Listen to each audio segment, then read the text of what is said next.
Hello, and welcome to another exciting episode of the Comic Book Chronicles.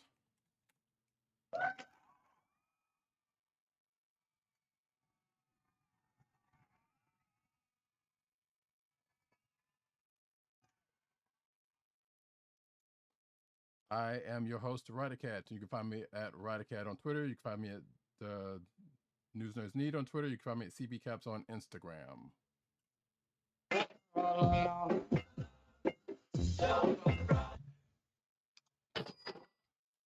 Okay. And the sound effects that you've heard come from none other than our man in Brooklyn, Agent_70 on Twitter and Instagram. What's up, everybody? And Roddykat is always surprised when I pull out the Shaggy reference for him as opposed to the Animaniacs reference. So, how's it going, everybody? Straight up Brooklyn in the house, representing. Indeed. And this here is the Comic Book Chronicles. As I said, you can find this here program on the Cold Slither Podcast Network. That's cspn.us. Do it today. You can also find us on your podcast perusal place of choice, whether it be Google Play, Apple iTunes, aka Apple Podcasts, Spotify, or the Cold Slither Podcast Network's SoundCloud page. You could also find us recording every Thursday night, 9:30ish p.m. Eastern Standard Time on the YouTube channel of The Click Nation. That's youtube.com/TheClickNation and twitch.tv/Comic Book Chronicles. I feel like I'm going to regret what I just did, but nevertheless, it is done. Folks, we have a packed show, and we don't even have any TV to talk about. That's the funny part about it, because not this week. Yeah, exactly. Not this week, but it's coming soon, very much so. There's a lot of books that came out this week, which kind of was a surprise on us. So we're just going to jump right into it with The Amazing Spider-Man number 90. The Amazing Spider-Man number 90 this week was written by Patrick Gleason with pencils by Mark Bagley and a whole host of inkers, starting with Andrew Hennessy, John Dell, Andy Owens, Wayne Foucher, and Victor Olafaba. The color artists on this book were Brian Valenza, Diho Lima, and Andrew Crossley, and lettered by our favorite lettering paisan, VC's Joe Caramagna.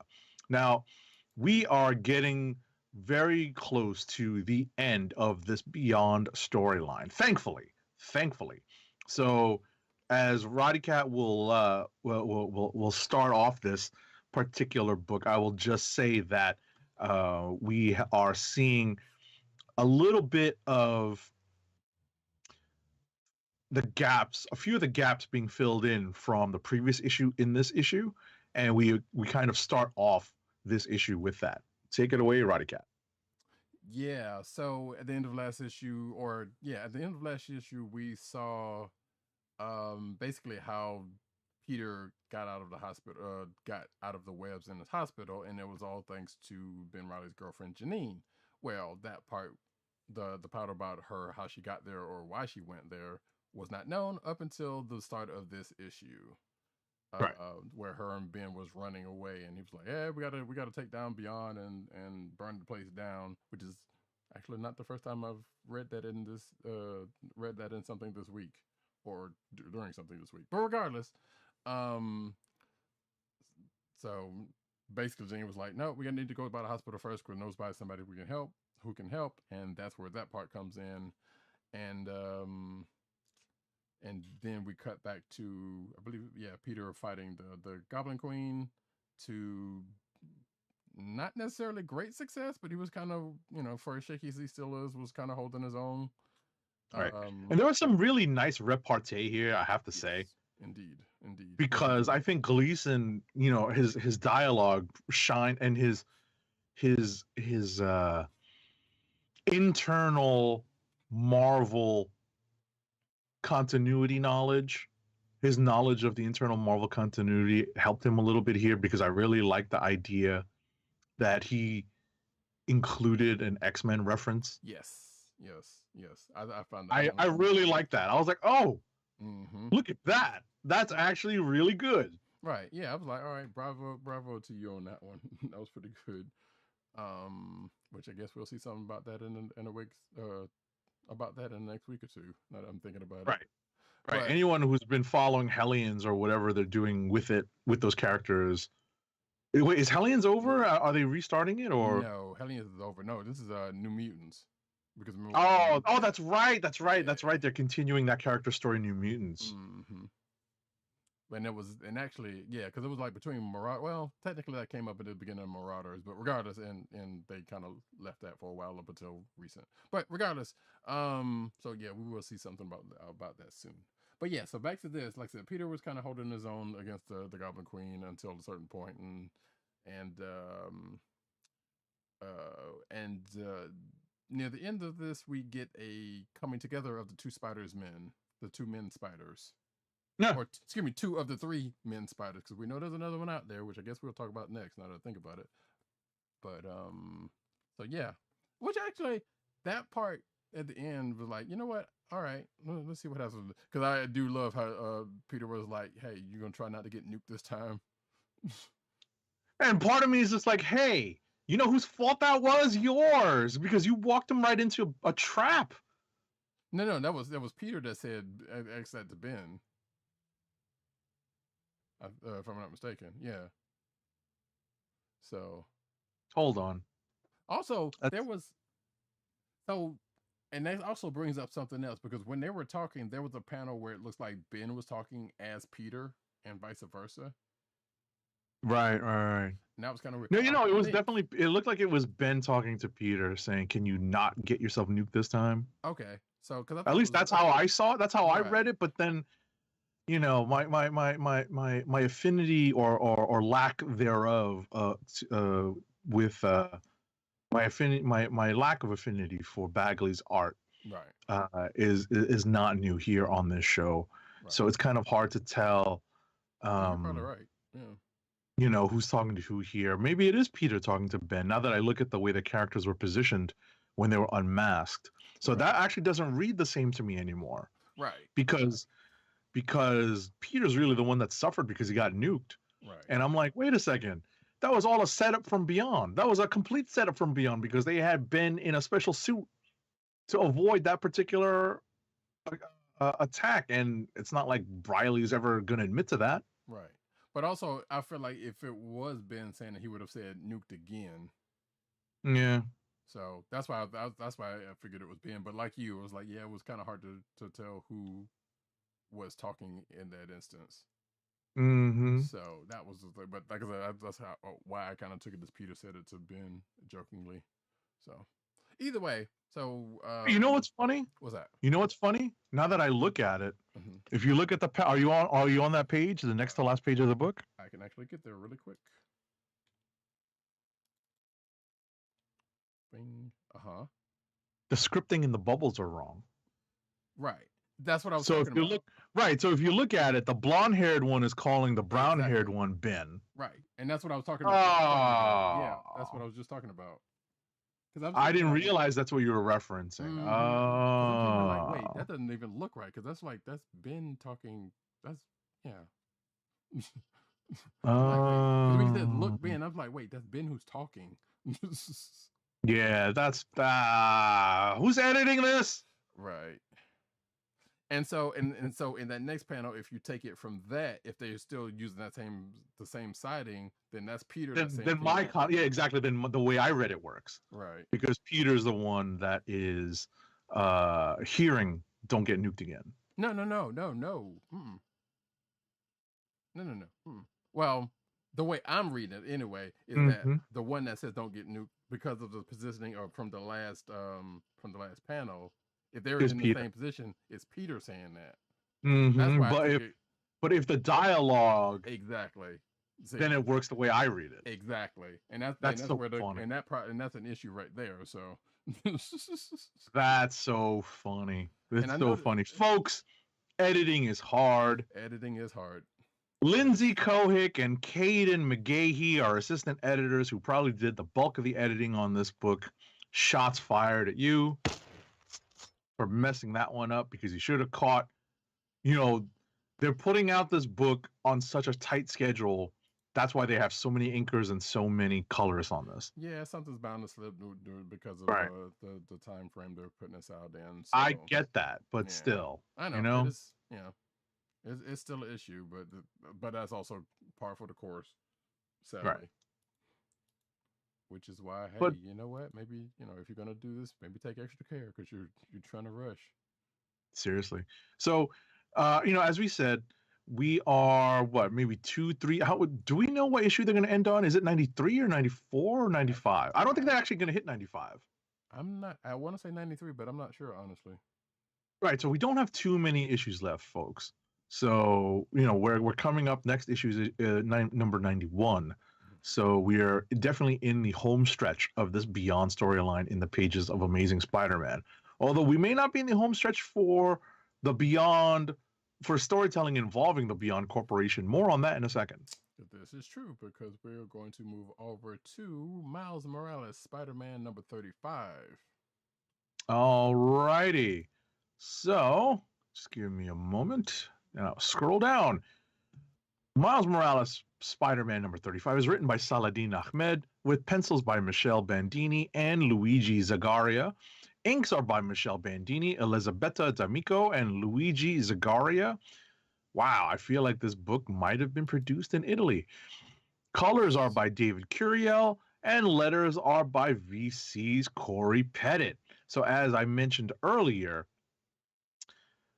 we have a Beyond tie-in that seems to tie a little bit more closely to the Beyond Corporation, the Beyond storyline, than it has been in the recent past. And Roddykat will be quick to remind us that we didn't realize up until, was it in the Amazing book, or was it in the Miles book where they revealed the Accessor was working for Quantum?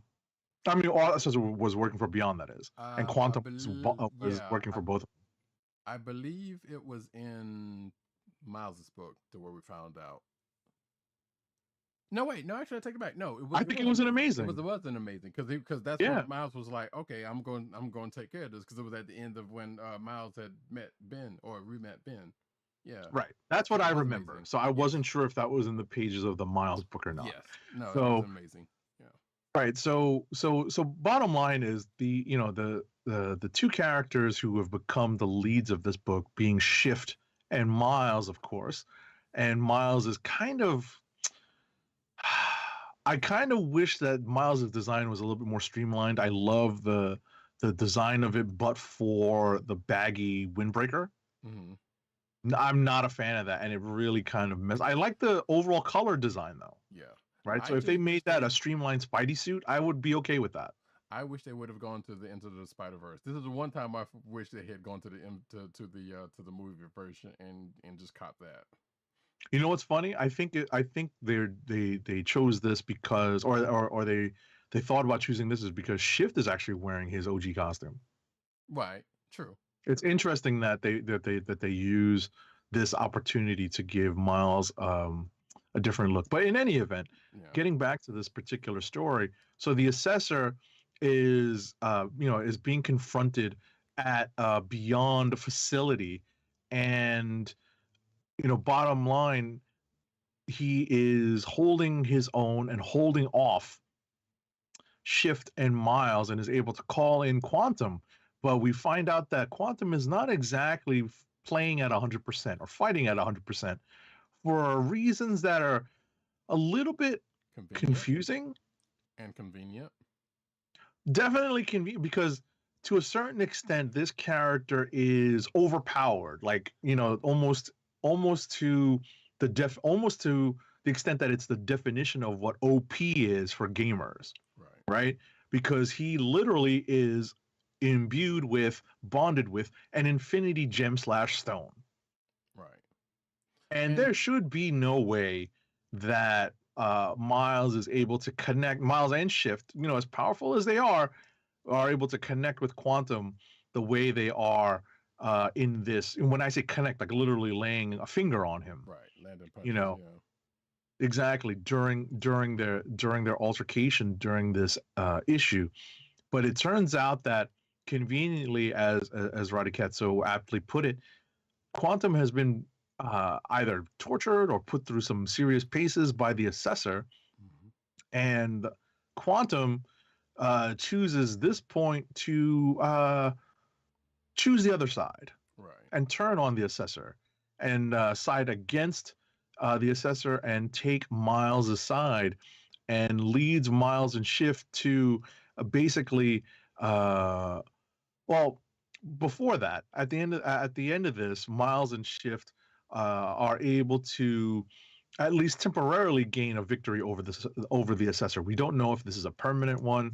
As with anything that is even remotely computer related, there are many outs in terms of the characters, and if a character is even remotely related to some sort of computer or AI entity, those characters all almost inevitably find another way to come back in the future. But we find that Quantum gives Miles and Shift a lead on something to investigate in the bowels of this Beyond Corporation facility, and that leads Miles and Shift on a very let's just say dimension hopping adventure. Sure. I was gonna say familiar, but yeah, that worked. That works better. There's some very familiar looking characters who are highlighted on this last page, and we obviously see where this story is going in the future. And in the next issue, it's interesting that the cover seems to highlight some Ultimates characters. And familiar is the word in here because there was a plot thread from, I can't even remember if it was this volume. I guess it was this volume because it was like early in this volume where that is basically is going to get called back to. Well, it's basically getting back to because of something that happened in this book. Now that I think about it, due to the Accessor, so I guess it also fits in as to why this is going on. So it kind of picks that back up again, and I assume, yeah, because of that, once Miles gets back from this arc, I suspect the Accessor is probably going to be back in form, unless somewhere during this arc that's starting up, or in this arc here, is going to get dealt with, which I doubt. So, but yeah, there's going to be Miles's multiversal adventure, which could be the title of this show, or the next show when we talk about it. Right. Could be the case. So, and we've been here about it, so we knew this was coming already because being a show like this, kind of read the solicits. So not surprised that is happening, but we did not know how, and now we know how that little adventure is happening. So kind of looking forward to seeing what they do with it. So, and darn the place where I got these new covers, because it's going to be a pain in the butt now that Comixology has changed been folded into Amazon.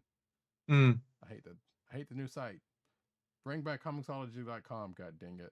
Anyway, let us move on to another book. Okay. All righty. I guess we want to keep it on spiders. Say again? We want to keep it to the spiders? Sure, we can. Because we do have another spider family, another member of the spider family in a book this week. That would be Silk number 2. Silk number 2. I presume it was Silk number 2, unless you were going to go Black Widow. No, you're right. Silk number 2. Silk number 2 is written by Emily Kim, with art by Takeshi Miyazawa, colors by Ian Herring, and letters by VC's Ariana Maher. So I was very much glad to see this book, kind of return to us. Silk overall, and with with this kind of new kind of, well, it's I think they do play some reference to, I think, the previous miniseries. Mm-hmm. I think in the first issue of this series, so it is a continuation of the ongoing Silk narrative. It's not a complete fresh start, as it were. And I think the best part about this issue, and it's not really a spoiler per se, and I know we have a spoiler warning at the top of the show, so you've obviously been warned that we will be talking spoilers for this week's books here, but it's not much of a spoiler when it's on the cover that Luna Snow is making a guest appearance in the Silk book, and we kind of catch up with Silk as she is pursuing this Korean-centric villain, as it were. It's a supernatural menace that has been unleashed on the streets of New York City, and Silk is on the hunt while she is navigating her person out of time story still. This is, because she's already dealt with the whole family thing. The family thing was her first ongoing series, or the first two ongoing series, as it were. Mm-hmm. Right. She dealt with the family thing. Basically. Or what's that? She's basically trying to figure out a part of her personal life at this point. Well, no, I mean, she's trying to find a personal life. Well, that's what I'm saying. And yeah, exactly. That's it's different in that her family issues were dealt with in her very first series and a series or two, and once that ended, the character kind of was in and out, and we saw her in Spider-Geddon and Spider-Verse. But now that we've seen this character re-emerge, she has been a more modern take on Captain America, but with an Asian female spider character kind of navigating the world of smartphones and having the nickname of Analog. And so that continues to play a role in her story and her job at the not the Daily Bugle, but Threats and Menaces. That's right. Threats and Menaces. That's what it's called. That's J. Jonah Jameson's new venture online. And what we find here is that while navigating this investigation, she is invited to hang out, as it were, at a show thrown by Luna Snow on her world tour. And of course, the two stories basically intersect in this issue. Mm-hmm. And I wanted to mention this before I handed it off to Roddykat for his thoughts, that there is an incredible splash page here that I actually couldn't recall right away. It's probably because I was reading it late last night or maybe earlier this evening.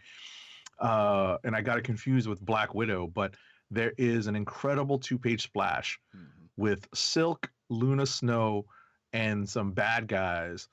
It's just wonderfully drawn, wonderfully colored. You got to give all the props to Tak Miyazawa and Ian Herring, who we actually know work very solidly together from their days on Ms. Marvel. So it's no surprise that they are here on Silk doing a killer bang up job.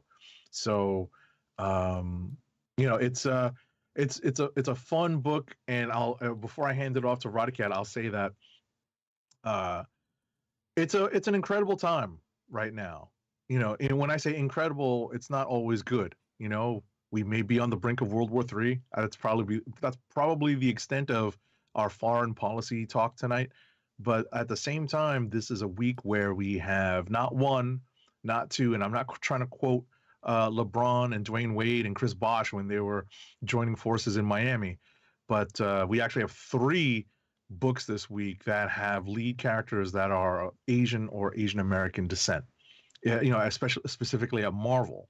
So it's a pretty incredible time when we see that is on our plate to discuss tonight.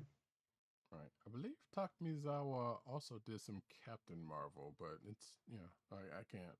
I feel like I've seen an episode, but I mean an issue. But regardless, yes, love his art as always, and Ian Herring's colors along with just usually always some great stuff in that.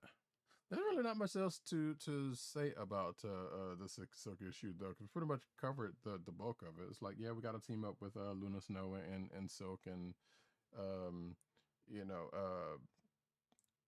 as Age of 70 said, it's like the number of Asian led representation this week is great.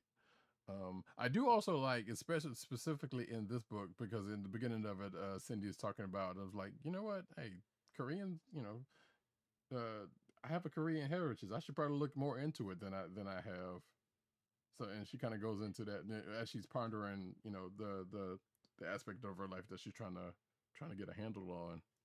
Right. So, I assume this is probably why the bad guy. I mean, this can be the big bad here, and I guess half of the.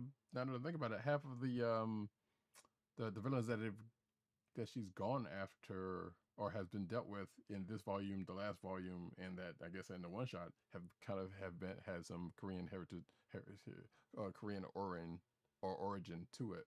Right. They're definitely trying to dive into her Korean origin and her background, specifically because one, Korean entertainment is big right now, and two, it's actually fertile ground for the character because of her origin, her own origin. It actually makes all the sense in the world that she would be exploring it, given how she grew up basically in a vault.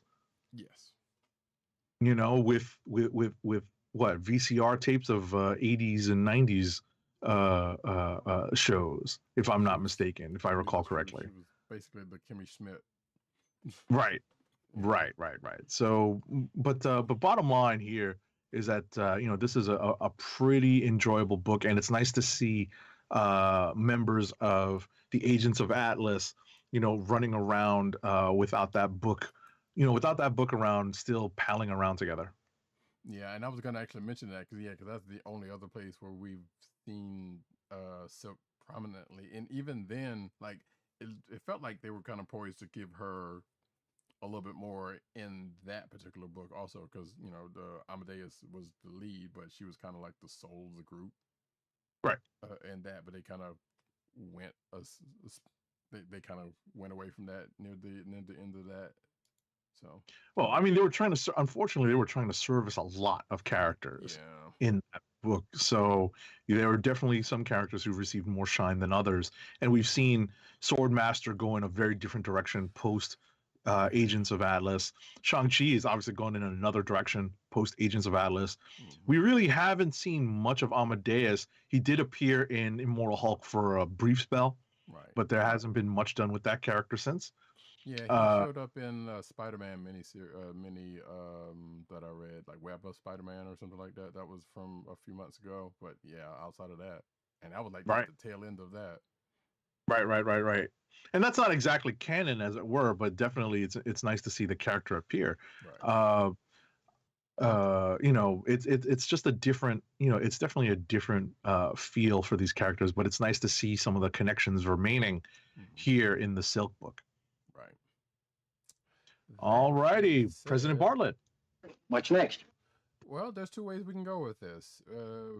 We could go, well, technically three, because we could do another spider-related book, or we can go to the other Asian character, one of the other Asian characters from this week. That's a good. I was about to say that's a good transition because there's some interesting developments in both of those books that have Asian or Asian American leads in them.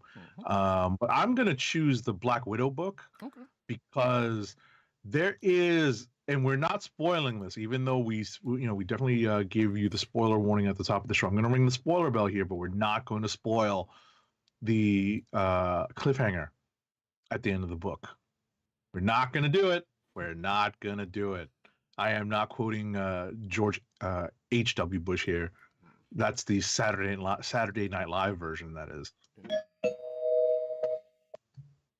So Black Widow number 14 is written by Kelly Thompson with pencils by Elena Casagrande, inks by Elisabetta D'Amico, and colors by Jordi Belair. Letters are by VC's Corey Pettit. Take this one away, Roddykat.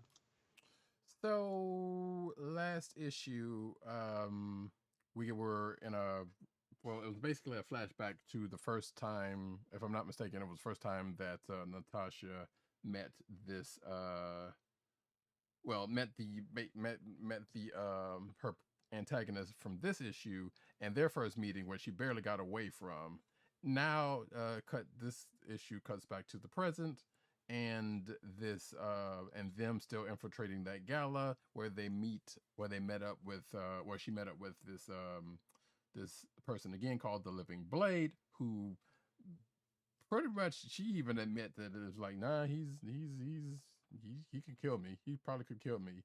So so she's trying to deal with him while Yelena basically finishes the plot of the plan where they got to deal with, which basically means rescue the rest of the team who had gotten captured, including Anya, Hawkeye, and the fake Crimson Twins, who are not a part of the team but just happen to be there in whatever fashion. At fake Crimson Twins. That's what I call it. Yeah. So yeah, not Tomax and Zaymot. Exactly, but they do finish their sentences just the same. So, so the crux of this issue is basically Natasha dealing with this threat while other things going on, and of course Winter Soldier's kind of like, we got to go help her. I'm like, nope, we got to play. Yelena's like, nope, we got to stick to the plan, and this and the other. While, like I said, the fake Crimson Twins and Anya and Lucy, I believe is the other girl's name, try to escape capture on their own. But yeah, we said we weren't going to spoil the end. All I'm just going to say here is that someone gets Star Wars. Yeah, to a pretty severe extent. Yes. To a pretty severe extent. So the one thing I would add, and Roddykat covered all of the salient and important points of the book, is that post Black Widow movie, post Hawkeye series, I can't help but read Yelena's dialogue with Florence Pugh's voice and accent in my head. Fair enough. It's very faint, but I'll read it like that, and I'm like, oh, okay. Fair enough. Yeah. If she ends up saying hi at some,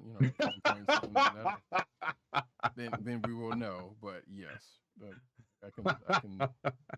Matter of fact, that's a sound clip I still need to get out. But yeah, that's funny. But yeah, that is funny, because there's a great line, because the Yelena and the Winter Soldier have a little bit of an exchange, and I literally read this with her voice in my head. She basically says, "You are too polite, Winter Soldier. All right, civilians need a sterner hand." And I was like, "Oh my god!" I just started chuckling to myself. Yeah. If I had been like on the subway or something reading this, or in public reading this, I would have been laughing out loud, and people would have been looking at me like, "What is he reading?" Right. Yeah, it was pretty good. It was like, yeah, it does, which is kind of funny from her saying that. I was like, wow, knowing it's the Winter Soldier, so it's like you don't expect to say something like that, even though he's more Bucky than Winter Soldier at this point, I guess. Right, exactly. It's just funny. It's like, well, there's no middle ground. He's too polite or he's a killing machine. Right. So, but yeah, this was a good book. This was a good read. So, I am very much curious to see what's going to happen with what happened at the end of the issue, because, yeah, that's something you can't just, you can walk away from, but not easily. Yeah, it's something that definitely leaves us all wanting to know what happens next. Yeah, exactly. That being said, I guess we can hit the rapid fire. Oh, and I particularly like the tease for the cover for issue number 15. Yeah. That Adam Hughes cover, that's literally killer. I've seen that. So I saw that on Twitter before because I think he had the solicits. Yeah. Yeah. Well, no, I think he had tweeted that out because it was already out from the solicits. But yeah, or not from the solicits, because that would have been a couple months ago. But regardless, I think he had tweeted that out. I was like, yeah, that's a damn good looking cover. Eesh, that is remarkable. Acme User's got some good shit too. So I mean, you know. Oh yeah, no slouch. Absolutely, absolutely. All right, so I guess we are transitioning into rapid fire now because there are a lot of books we have to go through this week. Conveniently so, because we don't have any television to talk about. So I am going to spin up the old minigun to cue up our rapid fire segment. I ain't got time to breathe.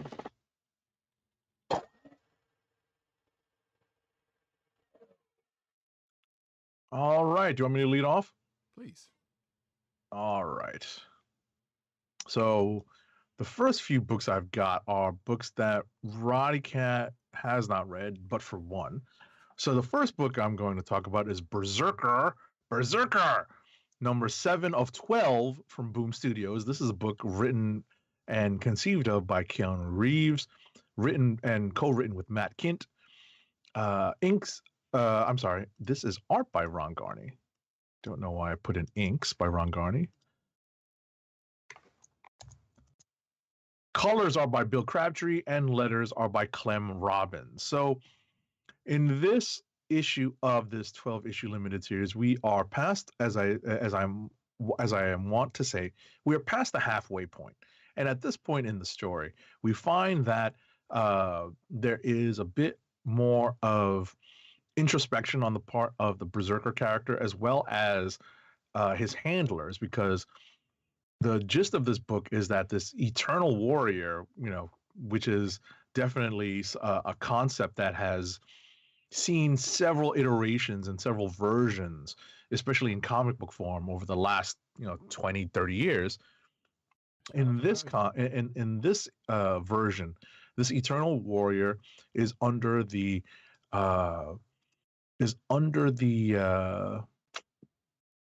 basically works for a government agency that is actively researching his abilities and how he got his abilities. And in this issue links up with a historian that has been studying him and his history for as long as he's been in the employ of the government.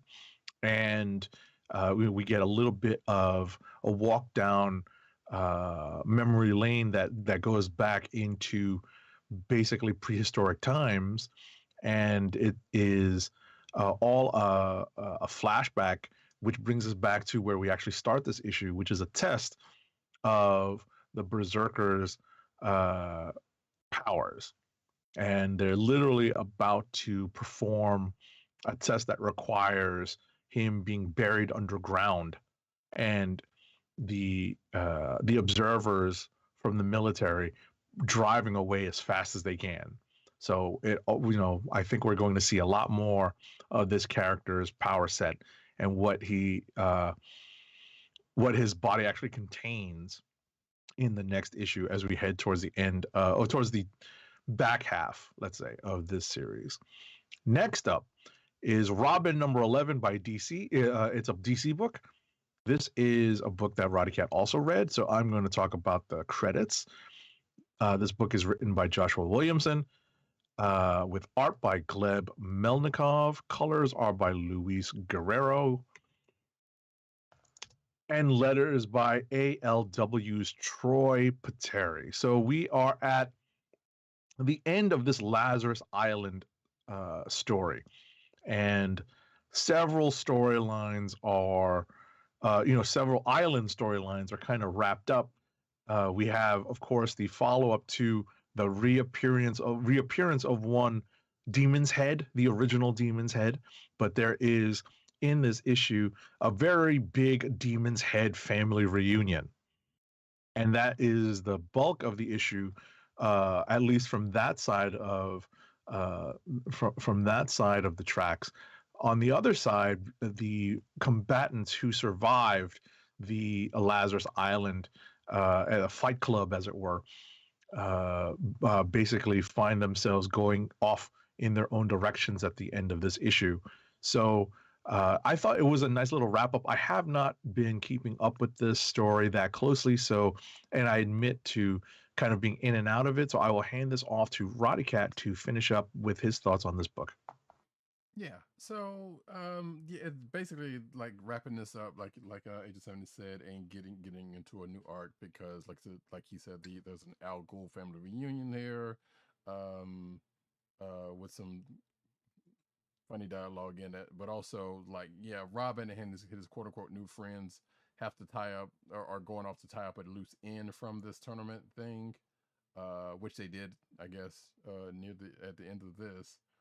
Um, but also, uh, yeah, I guess because of the fact that the Algos came along, Talia kind of came and gave, well, she quite offered some folks some jobs, let's say, Hmm. for to work to work for her, because now that there is no League of Shadows and Assassins or whatever the case may be. Also, apparently there's a there was a reference to recent issues of Suicide Squad and Task Force Z because of a thing, and that thing is also going to be a thing that Robin's going to deal with next issue that may or may not bring um another Lazarus resurrection if it happens. Right. So, and that's all I'll say about that to not spoil where that could go. But it's also really cute because apparently, Damien and this and that Flatline girl are getting a little closer together. We do get a little bit of something about like explanation about the manga he's been reading, but not necessarily what that manga is, whether it's real or not. So that But part, it's nice that what I was going to say is it's nice that they give a story reason yes, behind it. exactly. So at least we get that part about it, which I was like kind of curious about myself, and they do go into explaining about part and not necessarily what it is, which I guess that's the more important part than what it is at this point. Right, because yeah, rights being what they are, you know what I Yeah, mean? right, exactly. Even You if that was a real intellectual book, property rights being what they are. So yeah. exactly. Even if that was a real book, yeah, that's a fine line in these days with stuff. So I get that. But otherwise, that yeah, it was a pretty good read from this week. Alrighty, next up for me is Killadelphia. Oh, did I do with my spreadsheet? Here it is. Killadelphia number 19 from Image Comics. This is written by Rodney Barnes with art by Jason Sean Alexander and Herman Aramuspe. Colors are by Luis Nicht and letters are by Marshall Dillon. So this is a book that I have been keeping up with. It's generally not up my particular alley because this is a supernatural book. This is a book that centers around vampires and has branched off into other mythologies as well as dealing with werewolves. I think its original conceit, which still bears a lot of bears a lot of repeating, is that it seems inspired by. This is definitely something uh, that benefits from being post Hamilton, post Hamilton musical, because it does involve, characters that were, fundamentally a part of the American Revolution and the founding of the United States. So, I think the story definitely benefits from an uh, increased knowledge, increased exposure of these particular members of the earliest parts of American history. But obviously, the supernatural twist is what is going to sell most people on this book.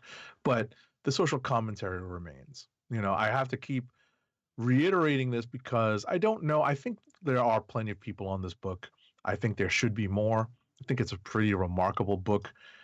It may not be your cup of tea, the kind of the way it really isn't mine, because it's not my, it's not really the genre I gravitate to. I think that's the most generous way of putting it. So I will just say that without spoiling stuff, because this is something that I think people should get into, and it's only 19 issues in. A lot has happened. This is the continuation of the most recent arc. So, the werewolves are in play. Some of the other supernatural characters are in play, and there is a big reveal at the end of this issue of yet another member of the earliest parts of American history turning into a character that plays a role. And I'll leave it at that. Forgive me for being stupendously vague, but this is something I don't want to necessarily spoil. I think it's definitely worth reading. You know, if Roddykat ever finds the time when he's not catching up on the newest anime, maybe he'll pick up Killadelphia and take a look at it. Maybe. All righty, next up for me is Ghost Rider #1. So we have a new Ghost Rider #1 issue this week with this. What's that? I said I read this. Oh, you did? Mm-hmm. Is this on your list? I didn't no, scroll down to. Like it's Oh, on you didn't? the list I told you about, but Oh, it's on the second list. Do you have it on the spillover page? No, I didn't even bother. Oh, okay. Because I didn't actually click over to the spillover page. So you actually have it on the extension of your list. Yeah. Gotcha. All right. So I will give the credits. So this book is written by Benjamin Percy, who is doing a lot of work over in the X corner of the Marvel Universe. The art is by Corey Smith, and it's actually really solid. Colors are by Brian Valenza, and letters are by VC's Travis Lanham. So the first thing that caught my eye here was that the art was really solid for a Ghost Rider book. This is not something that Marvel is just kind of tossing aside and giving, very little attention to, because they put Percy on the book. Percy's doing the 10 Lives and 10 Deaths of Wolverine at this point. And as I said earlier, and as I said before, he is playing a very large role in the X corner of the Marvel Universe. So it's not a surprise that Marvel has given him a chance to stretch a little bit and jump onto Ghost Rider, and giving him an artist that is solid. There's solid work in this issue. And it's interesting that we are continuing to delve into Johnny Blaze. Johnny Blaze seems to be the Ghost Rider that has, I guess, the most, I don't want to say the most lives, because it seems inevitable that we come back to him. I definitely didn't read that much Johnny Blaze growing up. You know, unlike Method Man, I will say that Danny Ketch was the Ghost Rider that I probably read more issues with, because he was the 90s Ghost Rider. But it's interesting that, as the Midnight Suns came about and the 2000s came about, Johnny Blaze, returned obviously to the pages of Ghost Rider. So it's interesting that the original concept remains the character that some creators tend to gravitate back to. And in this issue, they've taken the Johnny Blaze character away from what they did with him as the king of Hell, but there are still, I guess, hints of it. When I say hints of it, in that they start Johnny here with, I guess, putting him in. It's a trope. I want to say it's a trope of putting him in a false reality that he has to fight his way out of or get freed from. Right. And that is, I want to say that might very well be related to his time as the King of Hell. But we'll see. This is only the first issue. But I kind of like the setup of this book. And like I said, the art sold me on this. I'm like, okay, this is worth following. This is worth reading through to the end. Right. What do you think? Yeah, I guess first I would say that, Johnny Blaze is basically the Hal Jordan for DC fans of the Ghost Rider set, because there have been many Lanterns, but most people tend to gravitate back towards Hal Jordan. Obviously, some of us are John Stewart fans. John Stewart, yeah. Like you said with Danny Ketch. So, but that's pretty much the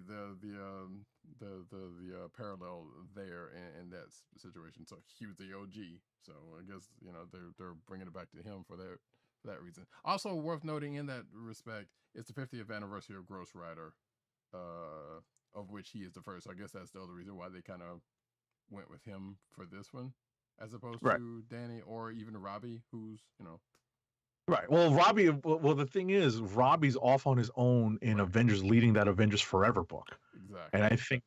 and I think that's just another aspect of the anniversary of the Ghost Rider character, Right. is that they've got a Ghost Rider, not this Ghost Rider, but a Ghost Rider running around leading one of the main Avengers books. Right. And Danny at this point, while is still a sort of a spirit of, I guess I don't even know if you call him a spirit of Avengers, but He's a new character now. Exactly. He's pretty much a new character he's the spirit of something else, but regardless, it's the same Right. thing, you know, with that. So Right. I guess that's He's running around with a big sword, if I'm not mistaken, if I recall correctly. Absolutely correct. Yes. So that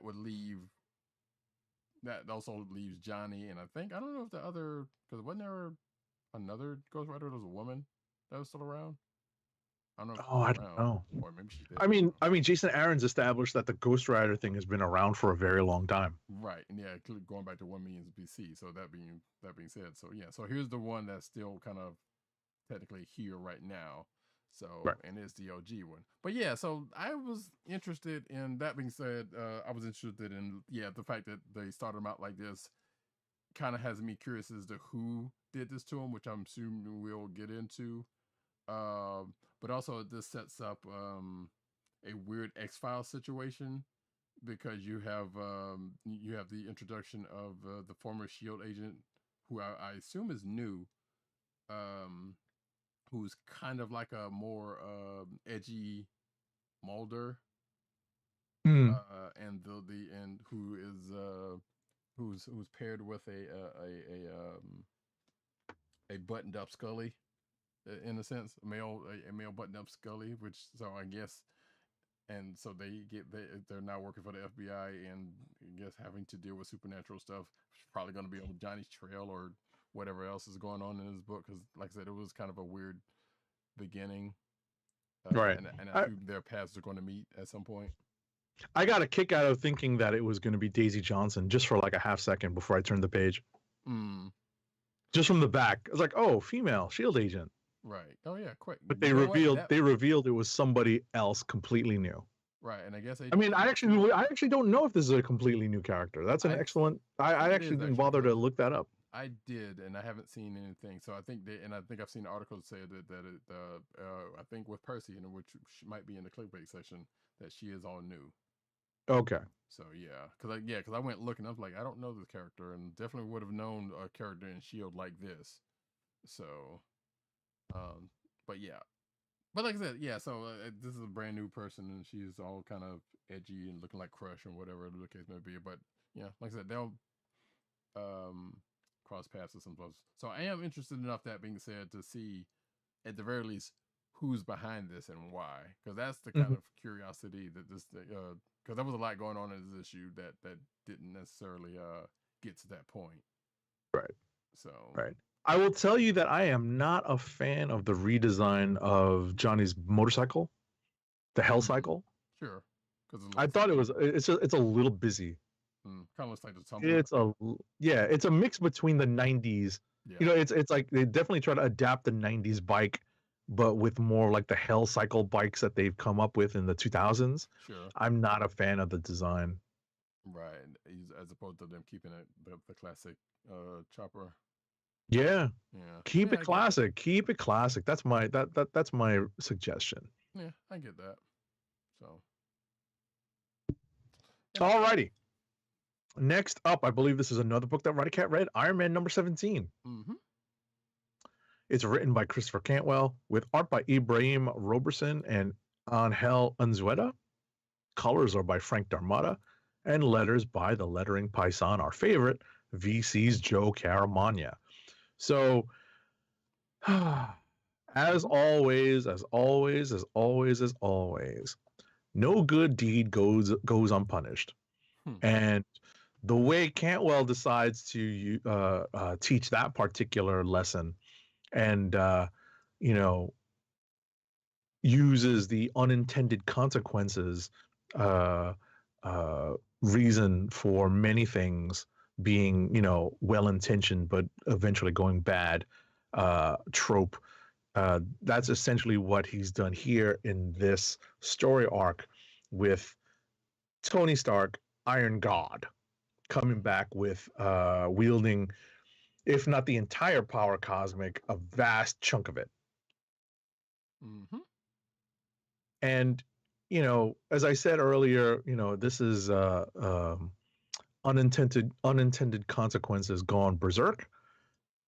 If you recall, if you're not keeping up with this, Tony decided to give everyone in New York City, living in New York City, a citizen of New York City, and maybe the surrounding area, because there is a joke in one of the newscasts that they're highlighting that parts of New Jersey are claiming that their IQs are boosted to not quite genius level, but just underneath to 170. Right. So, but bottom line here is, you know, the very first, you know, several pages of this issue talk about the unintended consequences of the population of New York City being given genius level intellects, but specifically Tony Stark level intellects. Mm-hmm. I got to give Cantwell some credit here because then the rest of the issue goes on to be like, what if the person who think they're doing good is as bad as the person is as bad as the thing that they fought to get this. And it also goes way back if you take it long enough to when Tony was fighting Korvac, who is a longtime Avengers villain, and in one of the last meetings of Korvac and the Avengers, he pretty much killed them all. Right. And all I'm going to say is that Tony is pretty much paralleling in a way Korvac during the course of the rest of this issue. In a way that mirrors that. Including one particular thing which made me pissed off, and I think you know which one that is. I'm without getting the last confrontation he had before the very last conversation. I should. Of course. Yeah. That one was tough. It's like, wait a second, have you really lost? You know, right? Have you really lost all bearings? You know. Exactly. I'm sitting here like, really, we're doing this again? Or not again, but is this what we're doing? So. Until the last page where some the realization apparently comes in, but I noticed a parallel to that old Avenger story in this, without certain members being there. So I like that. Shout out to Cantwell for that. That's all I'll say. I'm assuming that was intentional, but if it wasn't, then they still good on them. Gotcha. Alrighty, next up is skipping. Ms. Marvel Beyond the Limit number 3 of 5. So we are beyond, we're just at the halfway point of this miniseries. It's written by Samir Ahmed with art by Andre Genole, colors by Triona Farrell, and letters by our favorite lettering paisan, VC's Joe Caramagna. So we ended the last issue with the reveal that there was, in fact, and spoiler bell here, just in case you're not up to date, because this issue definitely takes us in a different direction. So in 3, 2, 1, just speed ahead if you don't want to be spoiled on what's been happening in this Ms. Marvel Beyond the Limit miniseries. So we find out that what we thought were unconnected things are probably very much connected, in that the lab accident, or the lab, the things that happened at her cousin's lab in Chicago? Yes. Right. So it was at her cousin's lab in Chicago, at Kamala's cousin's lab in Chicago, are related to her power fluctuations. And now we have a doppelganger situation and a possible clone situation, but we're not 100% sure. We may even be dealing with multiversal implications here, and it's not clear yet. But this is definitely the turning point of this story, as this character who's introduced in this series and is revealed at the end of the last issue as being kind of a doppelganger, but in this issue it's expanded upon with an explanation of this character's powers, and they're kind of related to Kamala's in a sense.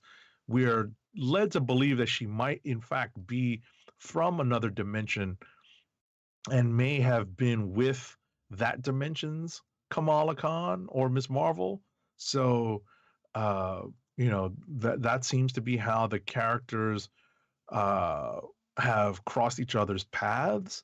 But otherwise, it's a really solid. I like it as a really solid Miss Marvel story because it involves her supporting cast to a large extent, and this character's stories are, I hate to say this, they're nothing without them.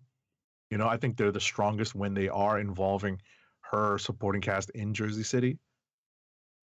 So, that's generally where this issue is. There is a nice little guest appearance by Nadia Van Pym, or Nadia Pym. I think I put in I combined Van Dyne and Pym. Actually, it is Van Dyne because Janet adopted her. Oh, it is Van Dyne. Okay, Nadia Van Dyne. Yeah. So, but yeah, I also thought this was kind of interesting. Except there was the whole thing was like, okay, well, so we got this character and we find out some things about this character and some power set and how kind of close it is to Kamala's. And I was kind of wondering for a second, I was like, so wait, are they trying to change Kamala's power set some kind of way again through some interaction here? Is that where this is going to end up? Because we know her powers have changed before, because even this book has been like, yeah, I used to be able to do this thing and now I can't anymore, but which is one of the things that this particular new character can do. Mm-hmm. Still coincidentally. So I'm sitting here like, I don't think they'd be bringing this up for a reason. I'm kind of wondering. Right. And obviously some of that is kind of off the strength of, we know the Miss Marvel show was coming and they did tamper with her power set in that. So I'm kind of, so all that's going to be in the back of my mind throughout the rest of this miniseries. But we'll see. Outside of that, though, yeah, it's been a good read. You know what's interesting about this? What's that? There seems to be a parallel development in the Captain Marvel book. Now, I'm not reading that carefully or that closely, but I skimmed it this week. Gotcha. And there's definitely something of a parallel development in the Captain Marvel book with Carol Danvers. Okay. So it's interesting that they're going in this direction in both Marvel People books. Which would make sense because of the movie. Yeah. Mm-hmm. So, mm-hmm. And it's actually, it involves it involves like something that was referenced in the Captain Marvel movie, but maybe explored further in the follow-up movie. Of course. That makes all the sense in the world. Mm-hmm. Alrighty, next up is Shangshi number 9. It's written by Gene Luen Yang with art by new artist to the series, Marcus To. Colors are by Sonny Go, and letters are by VC's Travis Lanham. So we open this issue in Hawaii, of all places. And I say of all places because it's not typically where we've seen Shang-Chi, but there's a reason why they bring the characters to this locale. And it's revealed that there is further, let's just say, there are more instances of some wild oats being sown, as it were. That is a very oblique reference to something that is revealed in this issue, but we have more integration of the Marvel Cinematic Universe story of Shang-Chi into the Marvel 616 universe. In this issue, lots of magic involved that is related to Ta Lo, and Shang-Chi running around with his sisters, dealing with more family issues, and as I said, we have the reveal of one potential result of some wild oats being sown, and we do have a check-in with Brother Saber at the end of the issue. Any additional thoughts? No, you pretty much wrapped that up. Yeah, I was kind of curious about that whole the wild oats thing. It's like, okay, yeah, we know dude Shang-Chi's dad got around clearly because like this and that and the other. Like Tupac. Right, yes, exactly. And there was even reference to Shang-Chi's other sister who I guess may show like up. Shop G. No, I'm kidding. Oh no. Listen, that's a Digital Underground song. But anyway, I'm sorry to interrupt. I'm being silly. I appreciate the reference. I'm not even gonna fault you for that one. But like I said, there's a reference to Shang-Chi's other sister who I guess we may come back out, who's kind of been hiding since the last volume or whenever she showed up. Right. So yeah, like you said, there's a lot of familiar things going on here, and even the big bad has a familiar is of some family connection. Let's just say. Now, to the extent to where this whole whether the royal oats have been sown, where that part is going to go is kind of curious, but I guess being that this is a new arc, we're going to have a couple of issues to bear that out, I assume, and probably won't even bear that out until the ends of the arc, whatever the case may be. Mm-hmm. Yeah. And the only other thing in Bastion was like, wait, did Brother Saber actually warrant going to the vault? Like, I get it, he's a deadly martial artist in his own right. Like, yeah, sure, but I mean, the vault. Like, he's not necessarily a super villain, but I'm sure he is capable of getting himself out of normal jails. But that part was like, that's weird. They put him in the vault. All right. So I don't know. And I like that he likes Jello. Yeah, right. Yeah. Like, there's supposed to be Jello, and dudes in Guardians just being a Dixie eating his Jello. I'm like, really? Right. And he paid for that one. Mm-hmm. He surely did. So. Alrighty. When was the last time we seen a Guardian outside of probably a couple months ago? But yeah. Oh, you mean a Guardsman? A Guardsman, yeah. All right. That's right, Guardian. I was about to say there is a Guardsman Marvel Legend, so it's kind of interesting that we would see the Guardsman kind of playing a role again. Like you said, we haven't seen that suit of armor running around for a while. Right. Cool. All right, we're in the home stretch now. So next up for me, that is Estranged Academy number 16. I'm pretty sure Roddykat read this also. Yep. It's written by Scotty Young with art by Humberto Ramos, colors by Edgar Delgado, and letters by VC's Clayton Cowell. So before I get started, and I'm going to be brief and give Roddykat some room to talk on this one, I will say that what my initial thoughts were once I read this book is that it is appreciated by myself, and I'm sure by Roddykat and any other people who are reading this book, that the creative team on this book has stayed consistent throughout. It is Scotty Young as the writer and Humberto Ramos. That's Humberto's Clam House reference for any sports talk people from New York that might recognize that particular particular ad read, actually. But it's nice that it's been such a consistent team. Indeed. Throughout the pandemic, and it's just been such a good and consistent read to see, the art not change all that often. I don't know if Ramos has missed more than a book or two in this entire run. I don't know if he has. Yeah, that's a good question. I don't think he has, but I don't think he has. I mean, there have been tie-in books and like those one-shots I don't think that he drew. Right. And I think maybe that's what I'm thinking of. Right. But in this issue, this is very, very much a school-centric issue.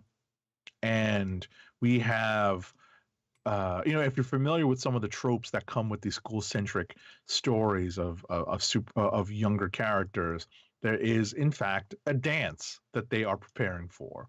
There's also some shenanigans that have been happening in the background, but come to light in this issue, and some warranted, and I don't think overly harsh consequences paid. So, but what comes of this particular revelation is that a relationship hits a pretty big bump towards the end of the issue. So I will let Roddykat give his thoughts on this issue. I gave the most basic, broad stroke summary of the book, but I did want to say at the top that this book definitely benefits and is strong because of its very consistent creative team. Take it away. Oh, I absolutely agree with it. Like I said, you and I both have adored this book since the onset of it, and part of it was due because of the creative team. Was kind of stayed together the whole time. Mm-hmm. So I agree with that sentiment. So yeah, there's definitely they're setting up for this I guess this winter formal thing, and like you said about the consequences that happened to one student was definitely deserved and probably would definitely be the case in a similar violation. So it made much of sense. I was actually kind of surprised that it didn't take that long for that to happen, because I honestly figured there was going to be at least another issue or two before something like that ended up happening. Right. If it was going to happen at all, because I figured the person behind that would have gotten involved and probably would have been dealt with or going to get dealt with before then, but nah. Or well, obviously it's still probably going to because of this. But also there was a prophecy that was poked in on that, as you said, with the relationship that hits a snag, a big bump, probably is getting stoked because of what happened at the end, because of the what was just mentioned, Mm-hmm. because which I thought was weirdly, I guess it was characteristic of that character to do to do something, but I'm sitting here like, well, wait, that doesn't make any, partially doesn't make any sense, but it kind of does, because we get that character cares a lot about the other students. Mm-hmm. That kind of intervenes and tries to intervenes and defends this thing, but also like, well, we know how this character feels about the other characters. Right. The only weird thing is, in the age of cell phones and text messages, it seems like that's a little on the weird side. Right. Well, and I was about to say not only that, but they're at a magic school, but they took care of that part early in the issue of saying like, yeah, they got to ration off magic because of the things that happened, you know, with Doctor Strange's death, and I guess the cost of using all the magic that the school affords to students, is in jeopardy because of that, from what they said in the beginning of the book, basically. Right. The way I mean, the way I read it is that I think they had to invoke a lot of magic to protect the school and to set up the school. Right. And I think the cost of that is starting to come back. Right. That, and for them to be able to, right, it's for them to be able to shield the school and to let the students kind of have a place where they could just freely do magic. Yeah, there was a cost. There was a high cost to that that's coming due because of, I guess, partially because of the events of Doctor Strange's death. But I assume that's going to get somewhat taken care of, given that what we know of coming out of the Death of Doctor Strange. But I guess that hasn't caught up to this yet. Mm-hmm. So that being said, though, yeah, like I said, the rest of the issue being what it is, and like I said, the cost and the expulsion basically of the student, and what comes from after that is going to be a thing that has definitely set a thing in motion. Maybe going towards the prophecy that earlier than it was expected to. I guess we don't know. We'll see though. All right.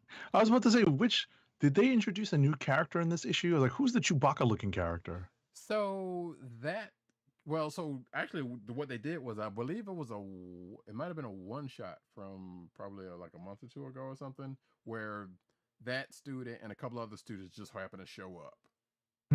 Or it might have been an issue, but it was like, yeah, because that student and a couple other students that have shown up in this book that we have not seen outside of the main crew, showed up in a book. They just happened to pop up and get introduced a little bit ago in a book, and I want to say it was a one shot.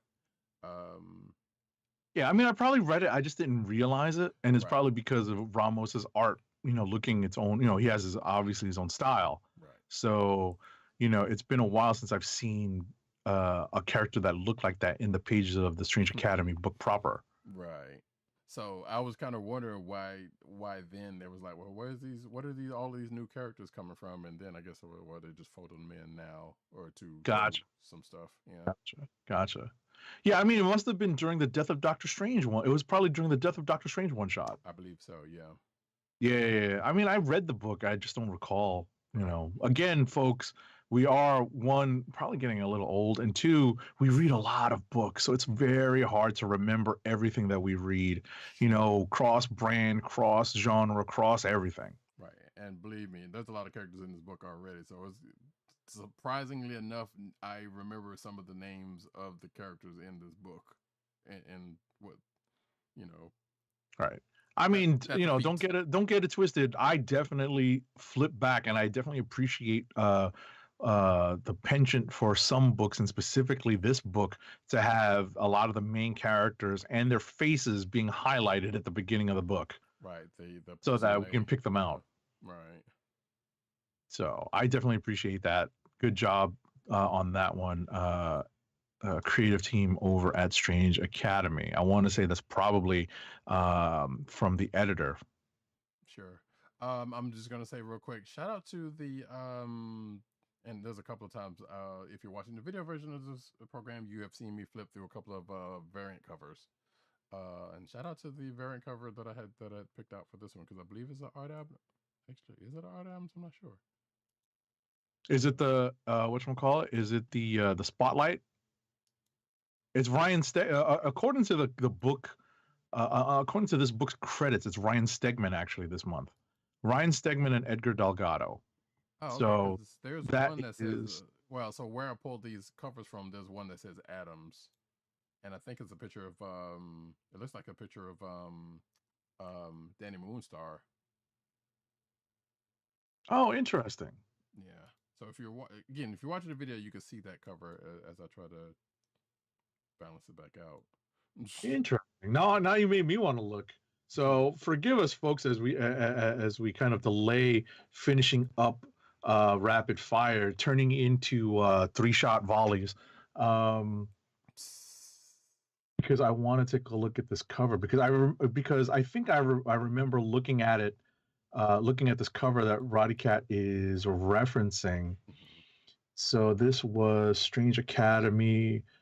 Oh yeah, right. So according to blog.gocollect.com, this is a comic list, right? The Strange Academy Arthur Adams character spotlight variant is not giving me an opportunity to click on it. Don't know why. Let me click on you. Let me click on you. But that's what it said on the variant thing. So okay. Right. The other thing I'm looking at is the actual book itself, which is on the inside. The inside credit on this issue says that it's Ryan Stegman and Edgar Delgado. Okay, that makes sense then. Oh wait, so no, but if I look, so I'm zooming in on the cover now. That looks like Stegman's. Yeah, that's definitely Stegman's signature. Gotcha. On the right by the braid. Okay. That's Ryan Stegman's signature for certain. Gotcha. So shout out, because you see how it looks like a stegosaur. Right. So yeah, Stegman. Gotcha. So yeah, I like that cover. It's pretty cool looking. Also shout out to the Silk, the Audrey Mock one from Silk #2. Real quick, but we're gonna swiftly go back to the yes, because I have one book left before so I can wrap up rapid fire, which is now slowing down into semi-automatic. 10 Deaths of Wolverine #3 of 5.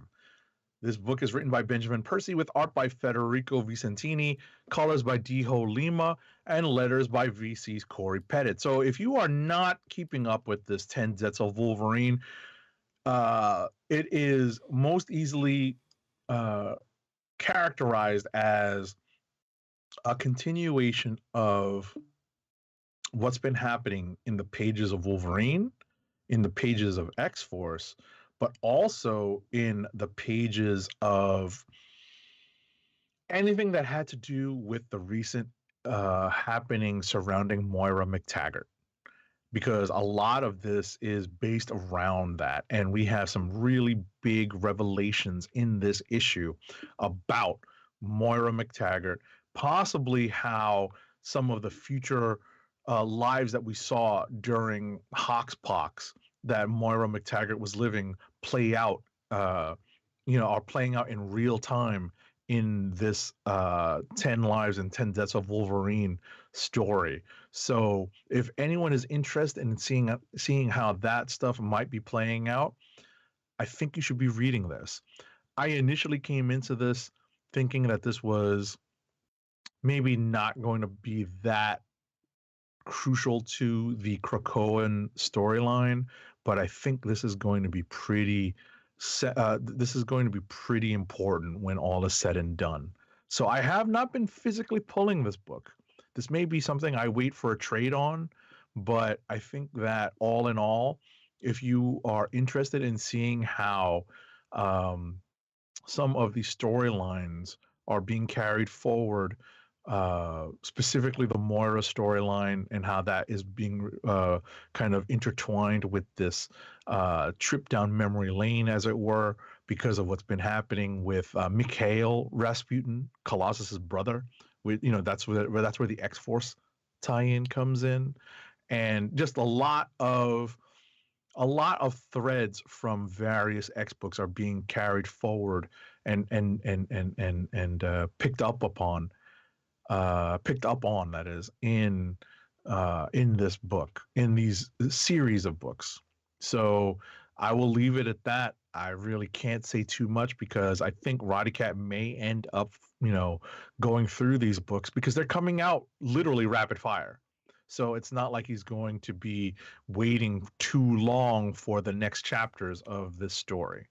So I definitely would say that if you are keeping up with the Krakoan X-Men stuff, want to keep up with what's been going on with Moira and find out what's happening to her, I think these 10 Deaths and 10 Lives of Wolverine books are pretty instrumental in understanding what is going on and where that might be going.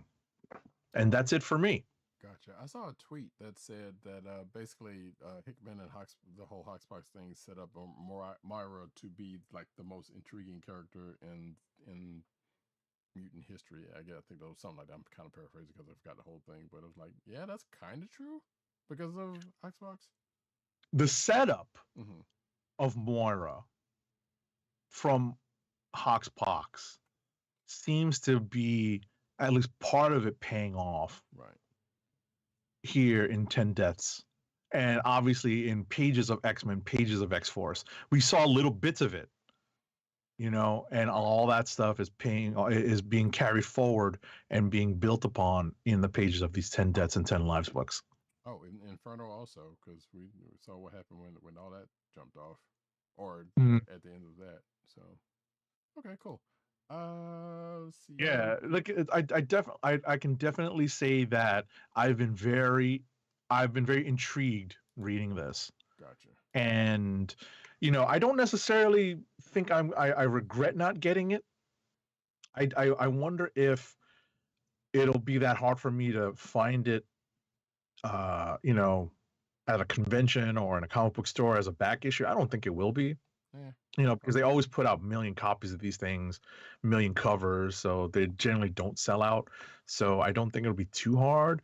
But I definitely think that if you have been following the Hoxpox Krakoan era of the X-Men as carefully and as closely as we have, for the most part, I think this 10 Deaths, 10 Lives stuff in Wolverine, I think is going to prove to be pretty important. Gotcha.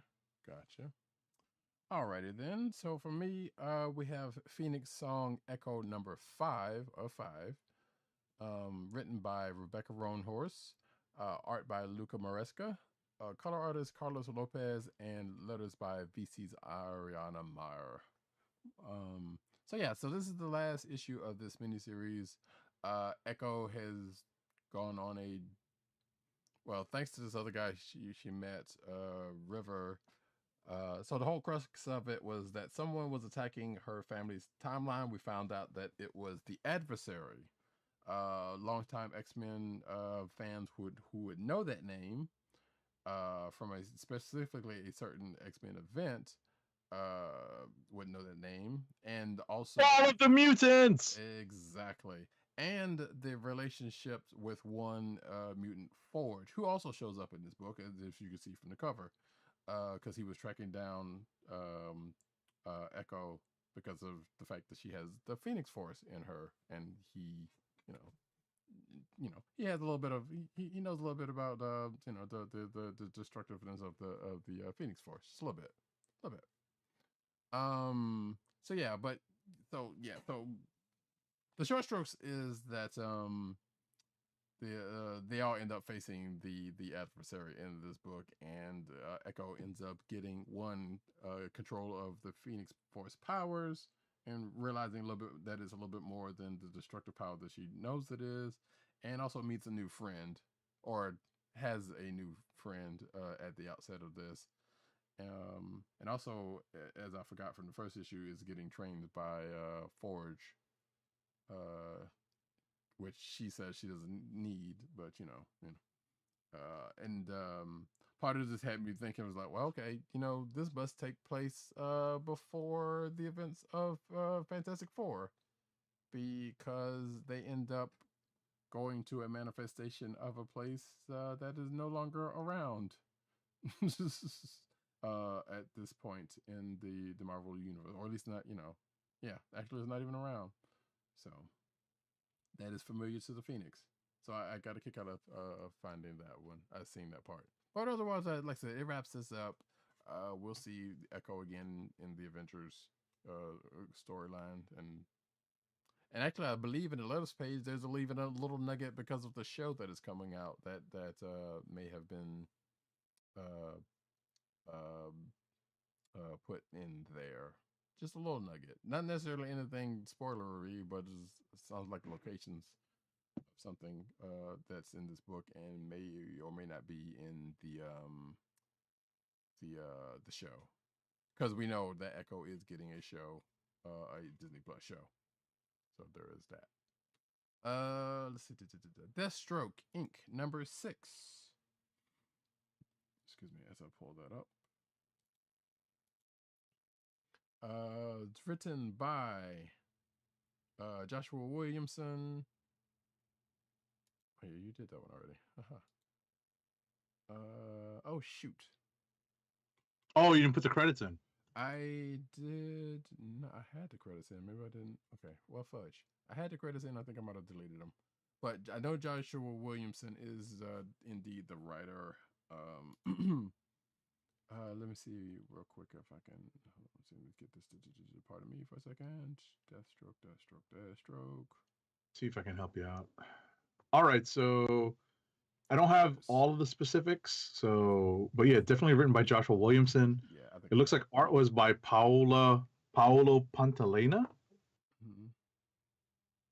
Yeah, that is okay. That is the case. Do you have it up? No, because stupid previews doesn't have. But yes, but that is true. I do know that is the case. And the I believe it's the colors by Fargetto. I can't remember the dude's last name, so I apologize for that one.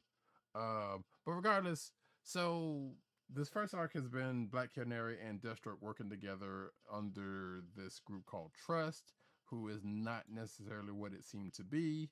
Come to find out, because of this, or at the end of the last issue, it's a secret society of villains. They're basically trying to come together to get money because of hey, the Legion of Doom's kind of been around, and they've almost screwed up the world, and all they're just trying to do is get money. So these villains tried to come together to pretty much do just that. So Deathstroke was like, you know what, I can do one better, and basically took over the secret society. And apparently Black Canary is going to help him, or was going to. Well, excuse me, let me rephrase that. Black Canary was propositioned to help him, And obviously you would know how that goes. Because they have, even though they were working together, they had animosity between each other, and she was kind of working with presumably the League to see what on her end about this. Who she ends up calling in, but they miss everybody involved. But at the end of this, like I said, we get the fact that one, Deathstroke is now becoming the king of all supervillains because of this cabal that he's headed up, so that he could be, as he said, whip these losers into shape and become better villains to become better villains.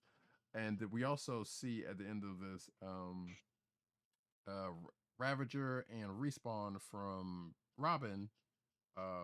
We see where they got off to during the course of Robin's book at the end of this, because obviously they are related to Deathstroke. So yeah. Oh, Respawn, that's the character's name. Yeah. And I think we forgot, I can't remember if we mentioned it during the course of Robin, but we find out, well, Respawn gets unmasked, and we find out that Ravager indeed knows who that is, and I think we're supposed to as well.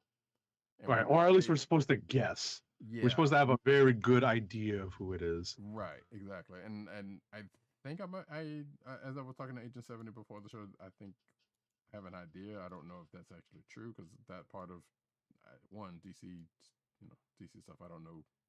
I'm lost at, but with the Deathstroke family, I do know of some things, and I know it can't be. There's one person I know it very much can't be. Put it that way.